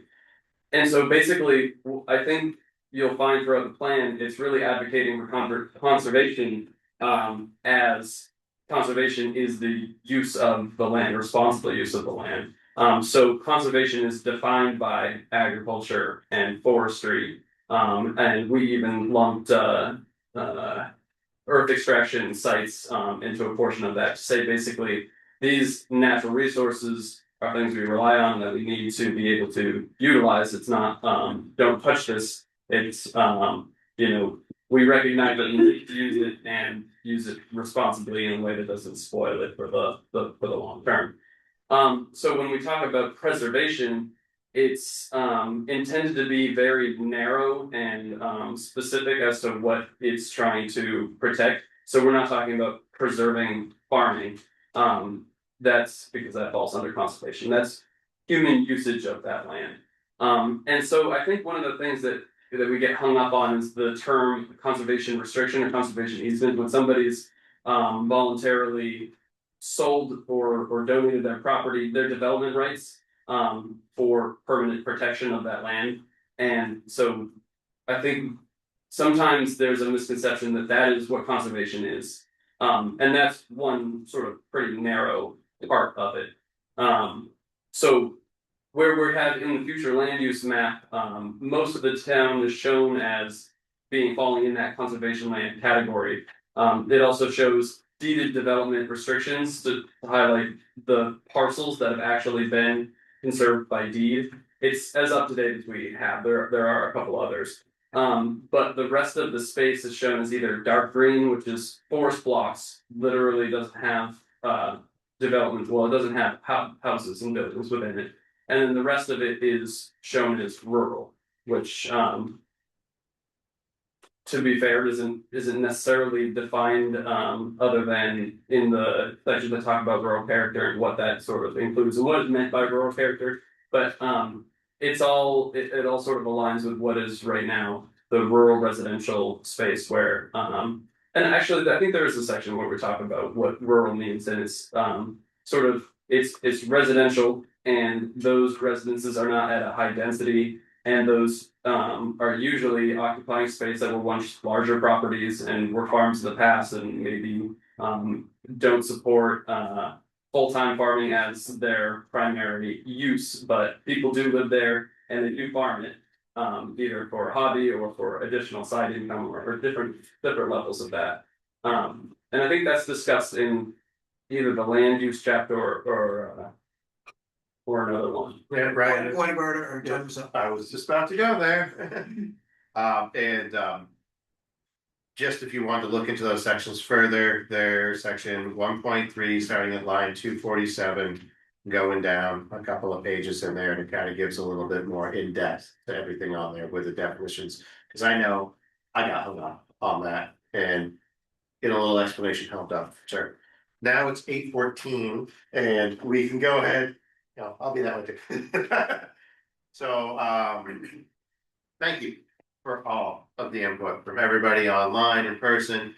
Real quick though, on this, we still have written comments that were sent in and we haven't heard those yet. So I make a motion to extend us for no more than 15 minutes to hear the written comments. Or should we just have those all lumped in and stuff? I'd like to hear them personally.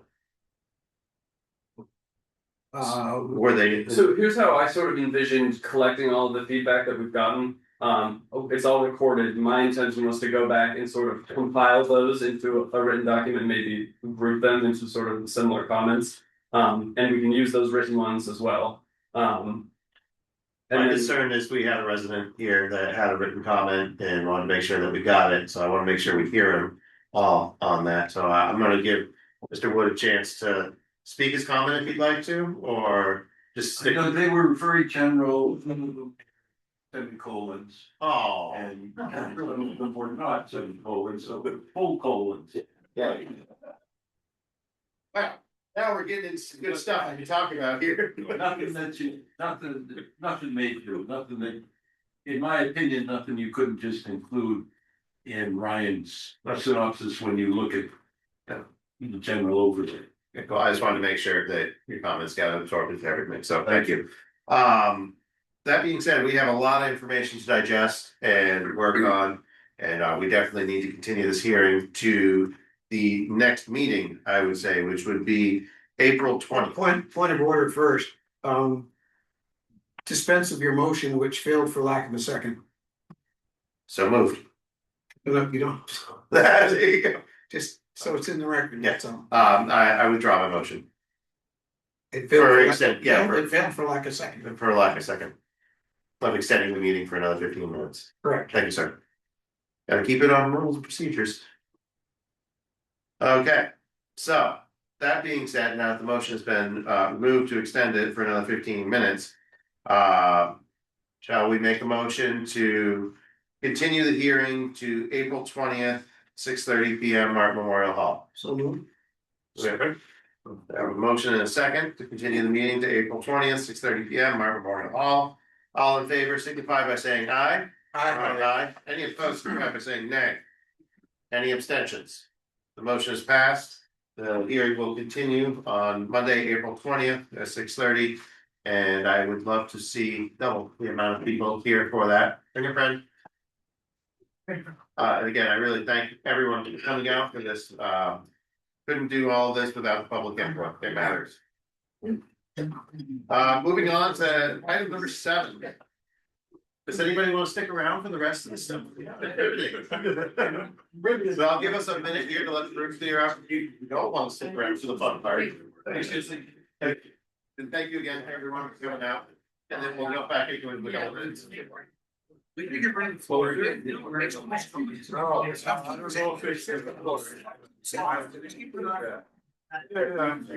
something spot. Dirty, quiet. Yeah.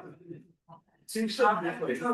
So if you're not ordering, like, which is a home and once we're in that could be.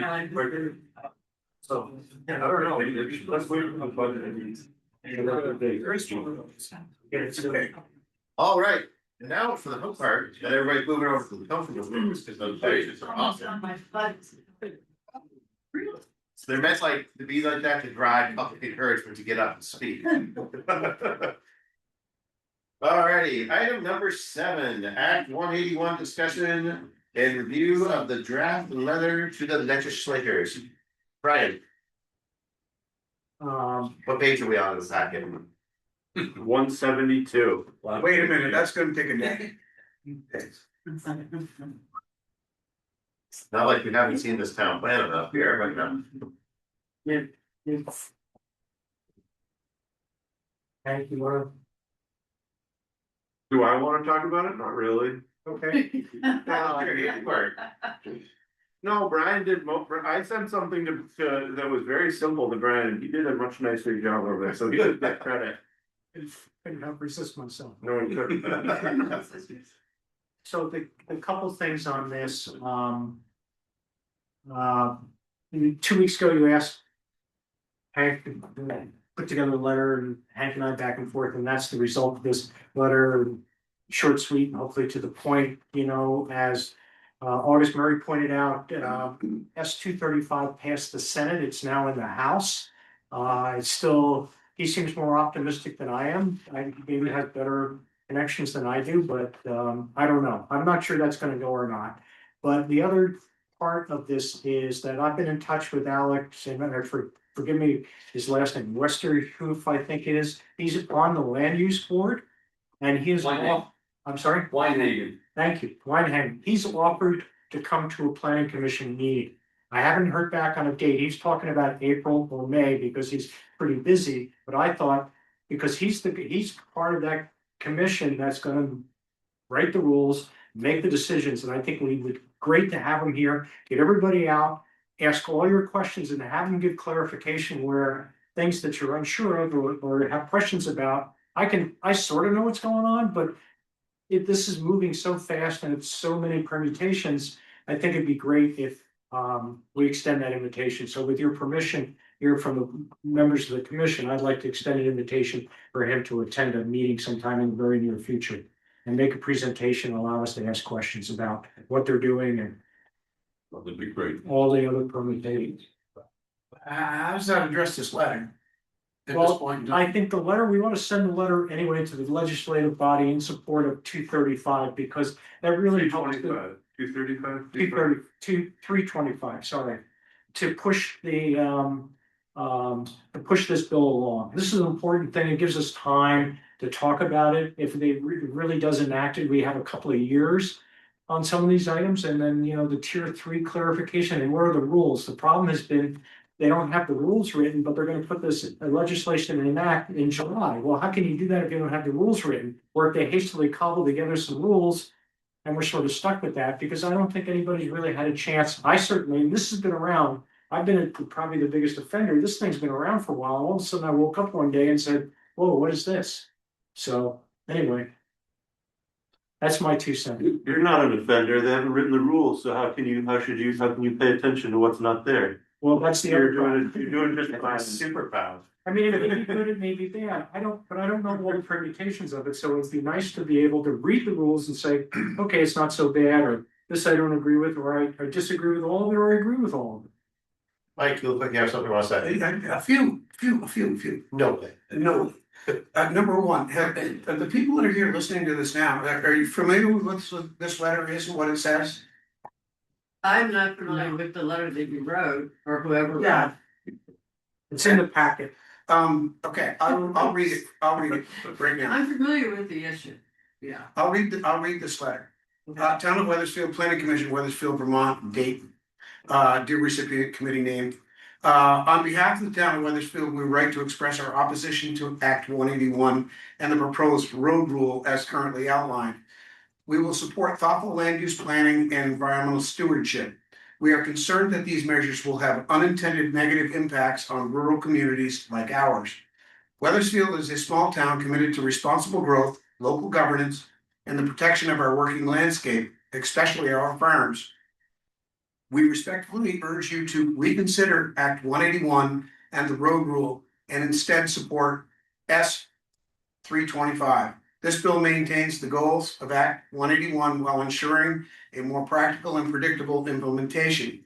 By delaying key elements such as Tier 3 mapping and the road rule, S 325 helps avoid unintended consequences and provides needed clarity for municipalities, landowners, and developers. It also ensures housing development is not unnecessarily stalled during this transition. S 325 does not weaken environmental protections. It strengthens them by allowing time for better data, clearer rules, and more thoughtful implementation. Thank you for your time and consideration and continued service to the people of Vermont. The 2 things that I would like to see, I think, is number one, a question to someone maybe like Vail Coffin. Who do we address this to specifically up in Montpelier, and get that correct there? We want that going to the right place. I don't know if it's the sergeant at arms. I don't know if it's the chair of at this point, would be the House, I think. But I would verify where we want it to go, if you would. And then at the bottom, this is signed by at the top, it says Town of Weathersfield Planning Commission. And at the bottom, it's signed sincerely, select board member. Oh, well. I think, quite frankly, the chair of the planning commission, and the chair of the select board, should probably sign respectfully for each board after they have voted and it is on the record for those I was boards. just gonna say, yeah, I wouldn't feel comfortable signing as Oh, a no. select board member without going through that process. Oh, absolutely not, me either, at either board. Okay. Both boards should go through that process. That's it for me, so. Definitely believe it should go through, no problem, but don't want to get hung up on that. No. So, Mike, you'll add it to the select board. I know you guys are really super busy. You're gonna add it to the select board agenda. Was that how you're gonna? I can't do it on Wednesday of this week, but I could do it on Monday. Okay, yeah, Yes, yeah, that would be nice, just if we're gonna do it. we get it done. We should do it now or we're gonna miss our chance. So, that being said, we should introduce the motion for the planning commission to authorize this letter to go to the select board. Well, first of all, you're gonna have to have the motion to accept the letter. Correct. As it's written, with those corrections perhaps that the amendments that I just made. To do that, and then. Yeah, or you could probably put it all in one, I guess. Sounds like you got it already. I don't have it already, but it's a motion for the planning commission to accept. Motion for the planning commission to accept the letter drafted addressing Act 181 and S 325 with the state legislature to be signed by both, the chair of the planning commission and the chair of the select board, following, direction from those boards to do so. With corrections. With the corrections, addressing the, what do we call, the person we're sending it to? The person, the recipient, and I've already said that the bottom. I'll second that. You want me to reiterate that higher motion now? Good luck with that. All in favor of, yeah. Any discussion, because I still, we haven't, I was good, that's why I stopped. We haven't heard from the people whether they, how they feel about the letter yet. Thank you. So we are in discussion at this point. You guys stay around, No. give us your input. Is this good? Is this bad? Yeah, I would say go for it, and send your letter, and then don't wait, the select board can send the same letter too. Yeah, I would agree with that. You need to move on this, it's moving fast, Moving fast. I wouldn't diddle dally around. So that being said, at this board, I think part of what we had planned was one letter to come from both boards to kind of have a little bit more oomph. Yeah. I'm not opposed to putting 2 stamps out and sending it, but it is budgetary season, I will throw that out. But I don't think, well, how much does a stamp cost? But, 74 cents. I'm out of touch. Do we wanna just send it as this board and then have the select board do one too, or should we deal with it on Monday? If we have it at the board on Monday, we're going out of context or something, there might. I mean, personally, I think that just due to the urgency of the 325 here, I think that we should send it to this board, get it done, and then have the select board, they can send another letter saying the same thing. It never hurts to have 2. But I just would hate to have to wait another week or so to get this done. So I see some head nodding in the audience. Something you probably have a comment. Yeah, right, Jacob Chase, I got the emails for everyone on the environmental committee, and I know they're dealing with it all right now. And Amy Sheldon is the head of that, and she has specifically said she's not bending at all, basically. So sooner the better. I know Christy Morris from Springfield, he's one of the guys on there. Right. Mike Tagliavia, I forget where he's out of, but he's been on Vermont Viewpoint a bunch this week. Not this week, but last week, talking about it, and the urgency is of utmost importance, I think, and I think it sends a better message, honestly, coming from the board separately, in my opinion. Okay. So I will amend the motion to send the letter as written, it's signed by the planning commission immediately. Should we have all the members sign it? I think it looks better having the entire board sign something rather than just the chair. We're all here. Well, if that's gonna delay it, then it's not ready, right? We're all here. Well, how long would it take to? But we can get it. But This case, I would also encourage everyone to send their own letters as well. I mean, the more they get, the better. I mean, this is a big deal, I think. I think this is, they kind of shot it through midnight at us, and we're still playing catch up, and if we don't do what we can, I think we're gonna really be up Esprit with no paddles. So. I agree, but we're not in discussion yet, on this amendment. That's right, we moved a second for that. So that's why I'm trying to keep my thoughts generated around the amendment, which is to change the motion to adopt this letter for the planning commission. Have the entire planning commission sign it. Ryan's taking care of that, and then we can send it immediately. I'll second that amended motion. Well, no, that's an amendment. So you're seconding the amendment. So now we vote on the amendment. Right. Which is Correct. So all in favor of the amended motion signify by saying aye. Aye. Any opposed? Signify by saying nay. Any abstentions? The motion is passed for the amendment of the motion for the planning commission only on this letter. okay. Now I'll make a motion to send it to the select board and ask if they, copy it, address it, and include their own statement. And all members of the board, of that board signing as well, if present. Okay, so we have a motion for us to send this letter to the select board for their approval and signatures, is that correct? Second. We have a second on that, any discussion? Hearing none, all in favor of the motion signify by saying aye. Aye. Aye. Any opposed signify by saying nay. Any abstentions? The motion to send this letter to the select board has passed.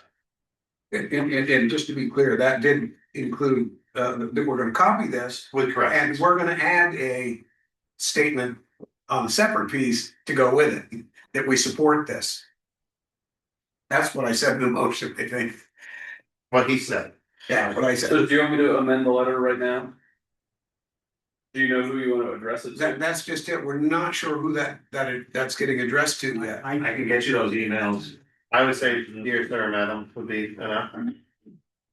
How are we sending this? Well, I think you email it to each of the representatives and then you mail a hard copy to. Yeah, I would say you just email it to all the representatives. Okay. Do a PDF copy and off it goes, and then if you wanna follow up with a mail, I don't know, to me, it doesn't seem to make much difference anymore. I get responses from email letters that I send to our legislators all the time. Here's a great workaround for the who to address it to. Leave it blank and we handwrite it in. That What about your representative? We're gonna be copying this. Or you can also just do a second page signature page. You can just, Yeah. just do. What, were we signing this tonight and trying to get it mailed out tomorrow? Yes. Yes. So, All representatives of Windsor County. What committee is that, Jacob, that they're on? The environmental committee. All members, all representatives of the environmental committee. Right? And you ought to copy the governor while you're at this. Yeah, sure. It's if it matters, the House Environment Committee. I think that matters. It's the House Environment Committee. They're taking testimony this week, is what I'm reading, on S 325. Yeah, and all Windsor County representatives. Yeah. So with what Mr. Chase has brought up, they're taking testimony. Will the select board letter get there in time if we have to wait till Monday? Well, the select board letter's just gonna be in support of this letter for the most part. And we'll include the letter with it, so they know what we're talking about. There's some letter that's somewhere else. But, at least it's there. Okay. To start with. It's gonna really depend. I mean, I can't sign something that hasn't gone before the board. Correct, I agree. Or neither can they. So we'll get our letter out, and if you can follow up with a letter, terrific. If something happens, okay. I wanna be very clear about something.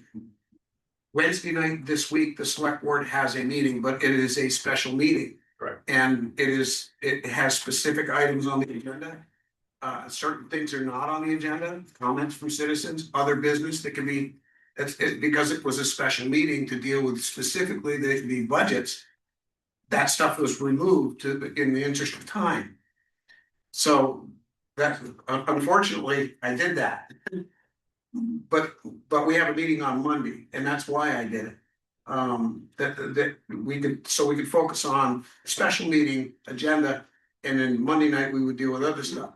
I didn't foresee this coming. I apologize. So we do have to wait till Monday as far as the select board goes. So I'm gonna ask Mr. Chase a question. What I read about the hearing is that they think it's gonna go into next week anyway. That's kind of what I'm seeing. I mean, I'm following a guy, Sam Lincoln is his name. He was a deputy something at some point. He's a logger. And I'm also seeing like tier 3 doesn't really affect much of our town from what I saw in the proposed map, but that's not my worry. My worry is once it starts there, where does it stop, and so yeah, it's from what I've been able to glean, that they didn't think they'd get through the hearings. this week that it would go into well into next week, and then I'm not sure how long it'll take them to formulate something for a vote. They did make a website specifically for this. It's ruralvermontrising.org. So that has a lot more information than I have on my end. So I'm just concerned about one thing I read, which I'm trying to find now and I'm not being successful, but. I understand that there was a possibility that S325 wouldn't make it to pass in time or something. It already has. Passed. It passed the Senate. It's in the House. House of the Senate at the And last hour. it will pass the House no matter. Well, we don't know if it's gonna pass the House. Right, that this is the concern, potential concern that if it doesn't pass the House. Then we get stuck with 181, and so there's some group, I think, at the state level that is working on initial rules or something. I don't know if any of you. That would be the land use board. They're working on the rules now for implementation in July, and they have a long ways to go. Yeah, so that's my only big concern. I mean, it's outside of our purview, but. Yeah, I mean, we're doing what, I mean, Right. Unfortunately, I just woke up a month ago and said, wow, we really need to think about what the impact of this is, good or bad. And I don't have many answers. Yep. And this came out of our last meeting here. No, So yeah, we're well, moving I'm as just saying, quickly. I'm concerned myself. Oh, I am as well. I'm reading here, the House Environment Committee will hold 4 meetings beginning April 7th. They are, it's a little hard to read, but so the 7th, the 8th, the 9th, and the 11th. It's like all this week, it sounds like. Yeah, the 11th. 4 different hearings. 11th is Saturday here. Yeah. That's unusual. It says Vermont Change Makers Summit. I guess, I don't know, not an official thing. Yeah, that's, I guess, not official. Okay, thank you for that. Yeah. And again, Rural Vermont Rising. I have another just quick question to go along with this is at the select board, if it's not too late. Should we have like a sign up for residents to sign to send in support with our letter? I think that's a great idea. Yeah, I mean, we're doing budget on Monday. No, we're doing budget on Wednesday. Wouldn't hurt to have, we could have that. We could have Is it sign up. possible to have the letter? When we do the budget for people to sign up for that, just so we're sending kind of like a petition, but without petition language, just in support of the letter. For the people to sign. Procedural question on that, though, that's gonna spawn people to ask, what's this? And then. Good. Well, yes, but like you Then just got there's done also saying, Other urgent issue, and that's the budget. right, but it has to come back to the special meeting and the only thing being conducted at the special meeting. I want this. I'm very, very clear. I'd love to have it there and getting signed, but absolutely all for it. I just wanna make sure that it's not gonna create some sort of other issue by mistake. Oh, I see, on, yes. No, it's not, it doesn't have to, having people sign a piece of paper in support of that letter. We could have somebody from the public do that. Aside from the meeting. Okay. Right? You could put a sample letter on the website. We could do that too. And Change a few words, use it. yeah. So something like that, yeah, yes, you're right, it can't become part of the agenda and part of the meeting. But getting the signatures. I think There's gonna be people there. It's a great place to get signatures for sure. Is there somebody online that is? Oh, right. That's us. Hey Ryan, how are you doing? Okay, well, so are you ready to talk about the letter and the words on it? Yes. I could stand on that too. Starts with Town of Weathersfield, Vermont, Planning Commission, April 6th, 2026. And it says, Dear all House representatives of the Environmental Committee. Then it has all the language that was provided, we're not changing anything in there. And then it says sincerely, Town of Weathersfield, Vermont, Planning Commission members, and then I have your names with the signature You line. need to put the representatives of Windsor County too. Where? Up at the top, when you put the environmental, maybe we'll put. And all representatives Windsor County representative. Windsor County. All.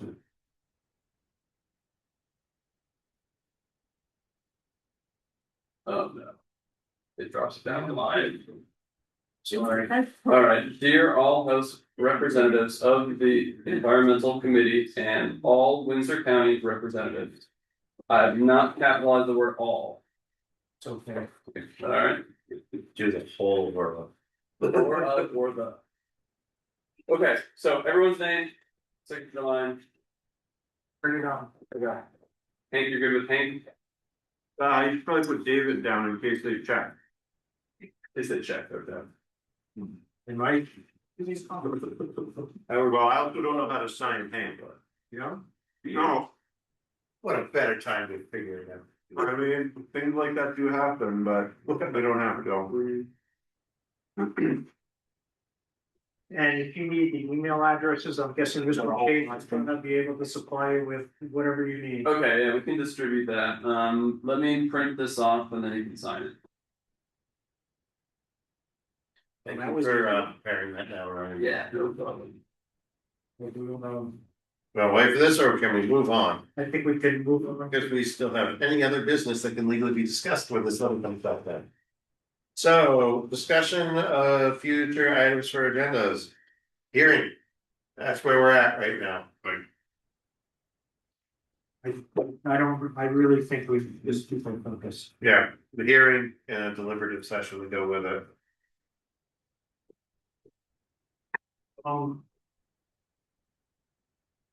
Your own.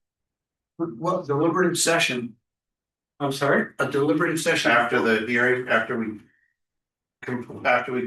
Shouldn't we have a deliberative session in public After we, after we close the hearing? I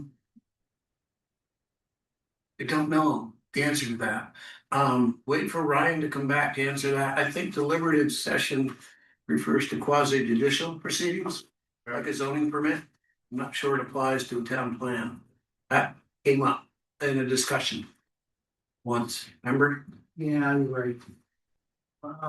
So we have our discussions just by continuing the meeting, kind of like we used to do with.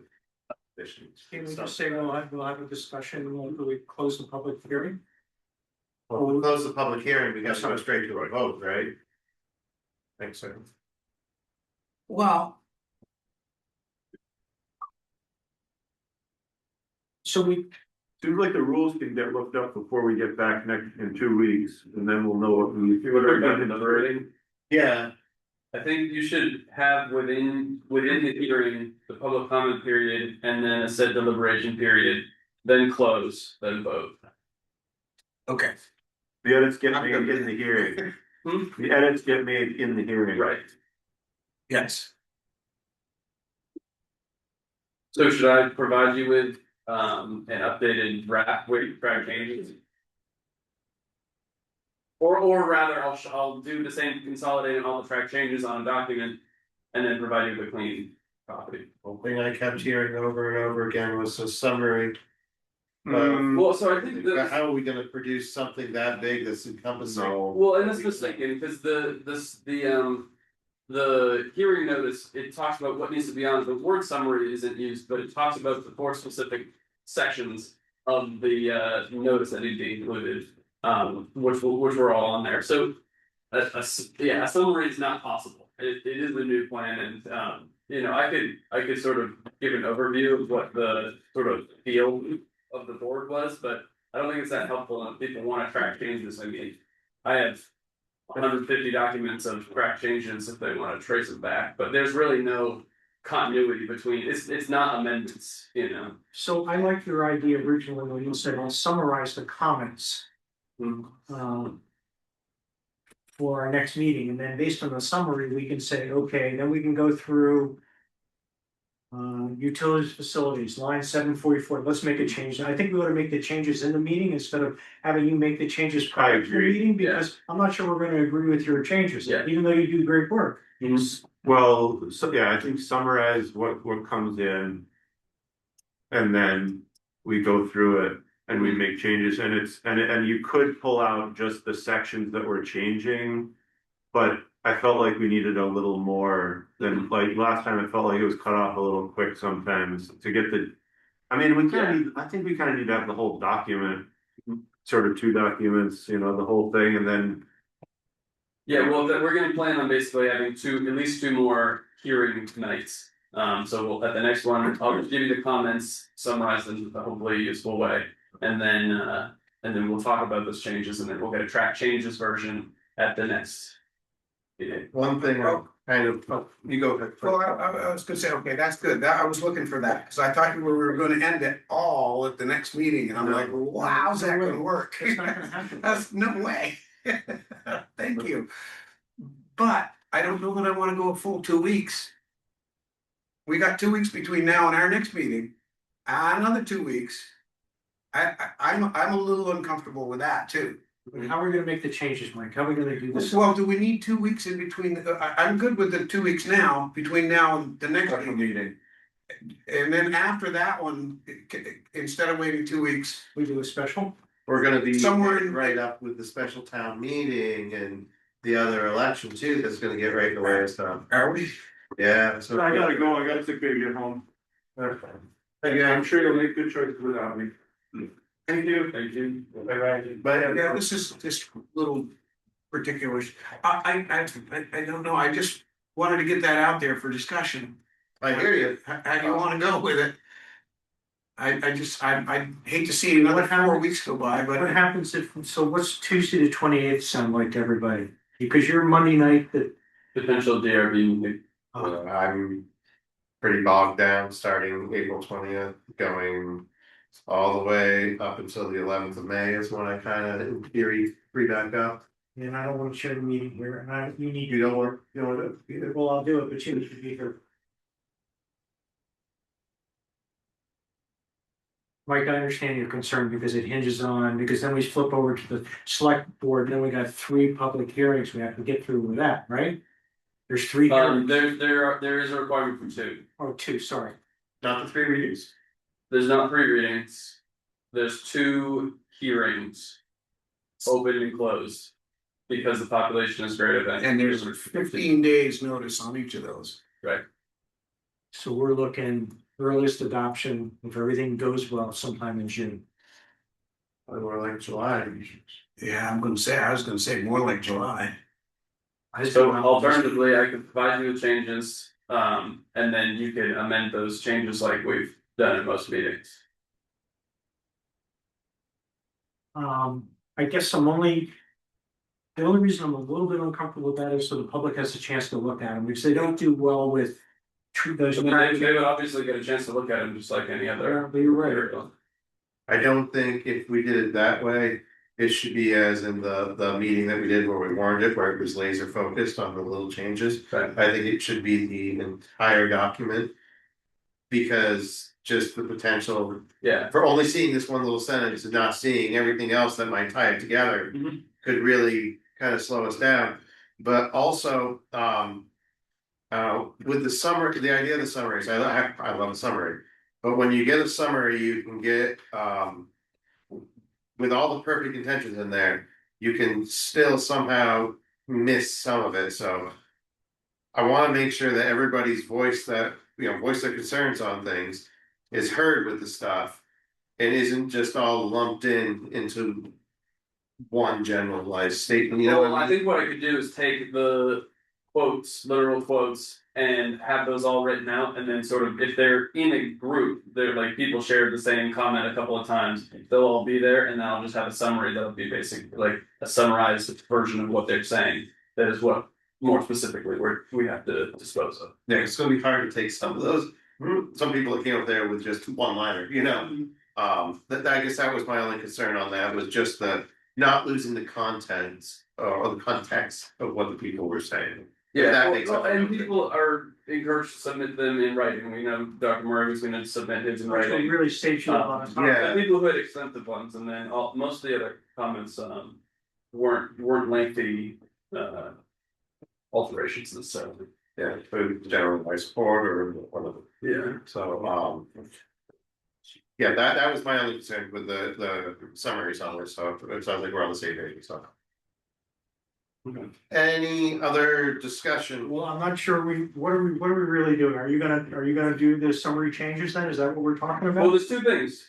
There's the summary of what people discussed, the comments, and then there's the town plan changes. So those are two different documents I can provide you with. We need to, Two different processes too. yeah, we need, so I'll certainly be compiling the comments from tonight. And then if you want me to save, hopefully save a meeting's worth of time or the time between meetings. I can provide whatever changes, like Mark said, you need to add these words in here for those kinds of things. I can make those changes. That's easy. Todd and Willis, they all had sort of real specific things that were provided in writing, so I can do all that. Okay. And then, like August concerns that were more broad concerns, where this is the line that he must change, then I'll just, well, if he provides in writing, I'll share that in writing with the board. All right, I'm okay with that because I think time is of the essence here. We gotta get this thing done. I don't wanna rush it, but I also wanna get it done. Well, and that's the key. I mean, we gotta get it done, but we can't leave out public comments. Correct. That's my concern. You know, that, yeah, it's. I also wanna make sure we don't end up in a situation where one person voices up and say they don't want McDonald's off of the interstate and it gets written into something. Not saying that public input doesn't matter, but you know exactly what I'm referring to. I do. I do. Because there was a lot of consideration put in for a lot of other stuff. So I don't wanna lose that, but I value that input. So it goes into the summary comments. And you can say, based on that, this is what we've distilled it to, and then we could say that night, well, we feel that one comment is important, and we just add it into the document on the spot. It'll be part of the packet, it'll be part of the hearing records as an exhibit, and anyone who thinks they were misrepresented by a summary has the ability to see it and There. Thank you. I would keep that agenda focused on one thing. Yep. Public hearing. Pretty much. That's it. Yeah. So, on this continuation of the public hearing, we're gonna have the summaries and stuff. I welcome another public input session or. Well, I think the next hearing should consist of public comment period. Based on the documents that you post online. Yeah, maybe, keep just sort of as a general idea, given an hour, public comment, we can review the comments that were summarized and all that kind of stuff. Allow new people to talk, anyone who wasn't here, all that kind of stuff. Can always be extended, but the idea is having a public comment period and then a deliberation period where public comments have ended and the board is deliberating. Okay, you just hit on something that I didn't think about here. New people coming in and commenting. We've had some people come through and do 3 rounds on it. Can we have a list of all the people that got up and spoke?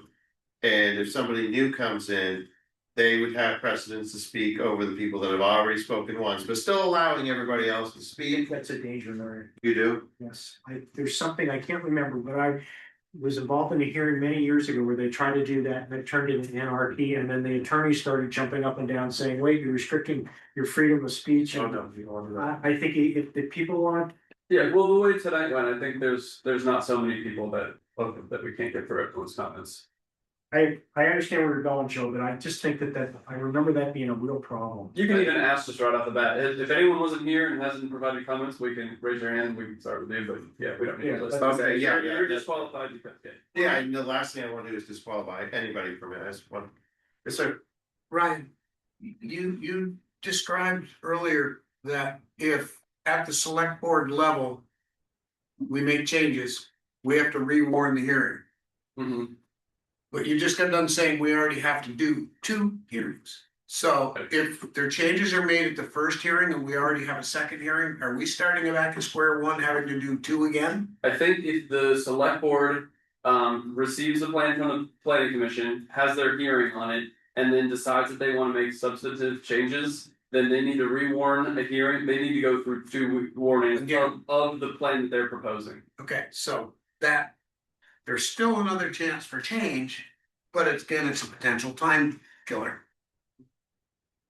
I just didn't know if we could jump from one to the other without restarting, but it doesn't sound like we have substitute. They need two hearings with the plan that they're proposing.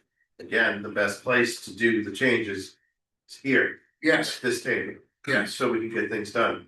You hear that, everybody out there? Nobody's out there.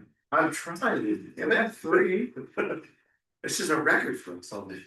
Okay. Okay, so we have a plan of action for future agenda. We kind of touched on any other business. I don't really feel like there is anybody else got, business, pizza party, whatever, thrown in. Favorite motion? Adjourn. So moved. All in favor? Aye. Aye. Oh, we need a second. Second. I thought I heard out that. Okay, Howard, second, all in favor, that's good. I might need. I feel like more to the motion. That is. It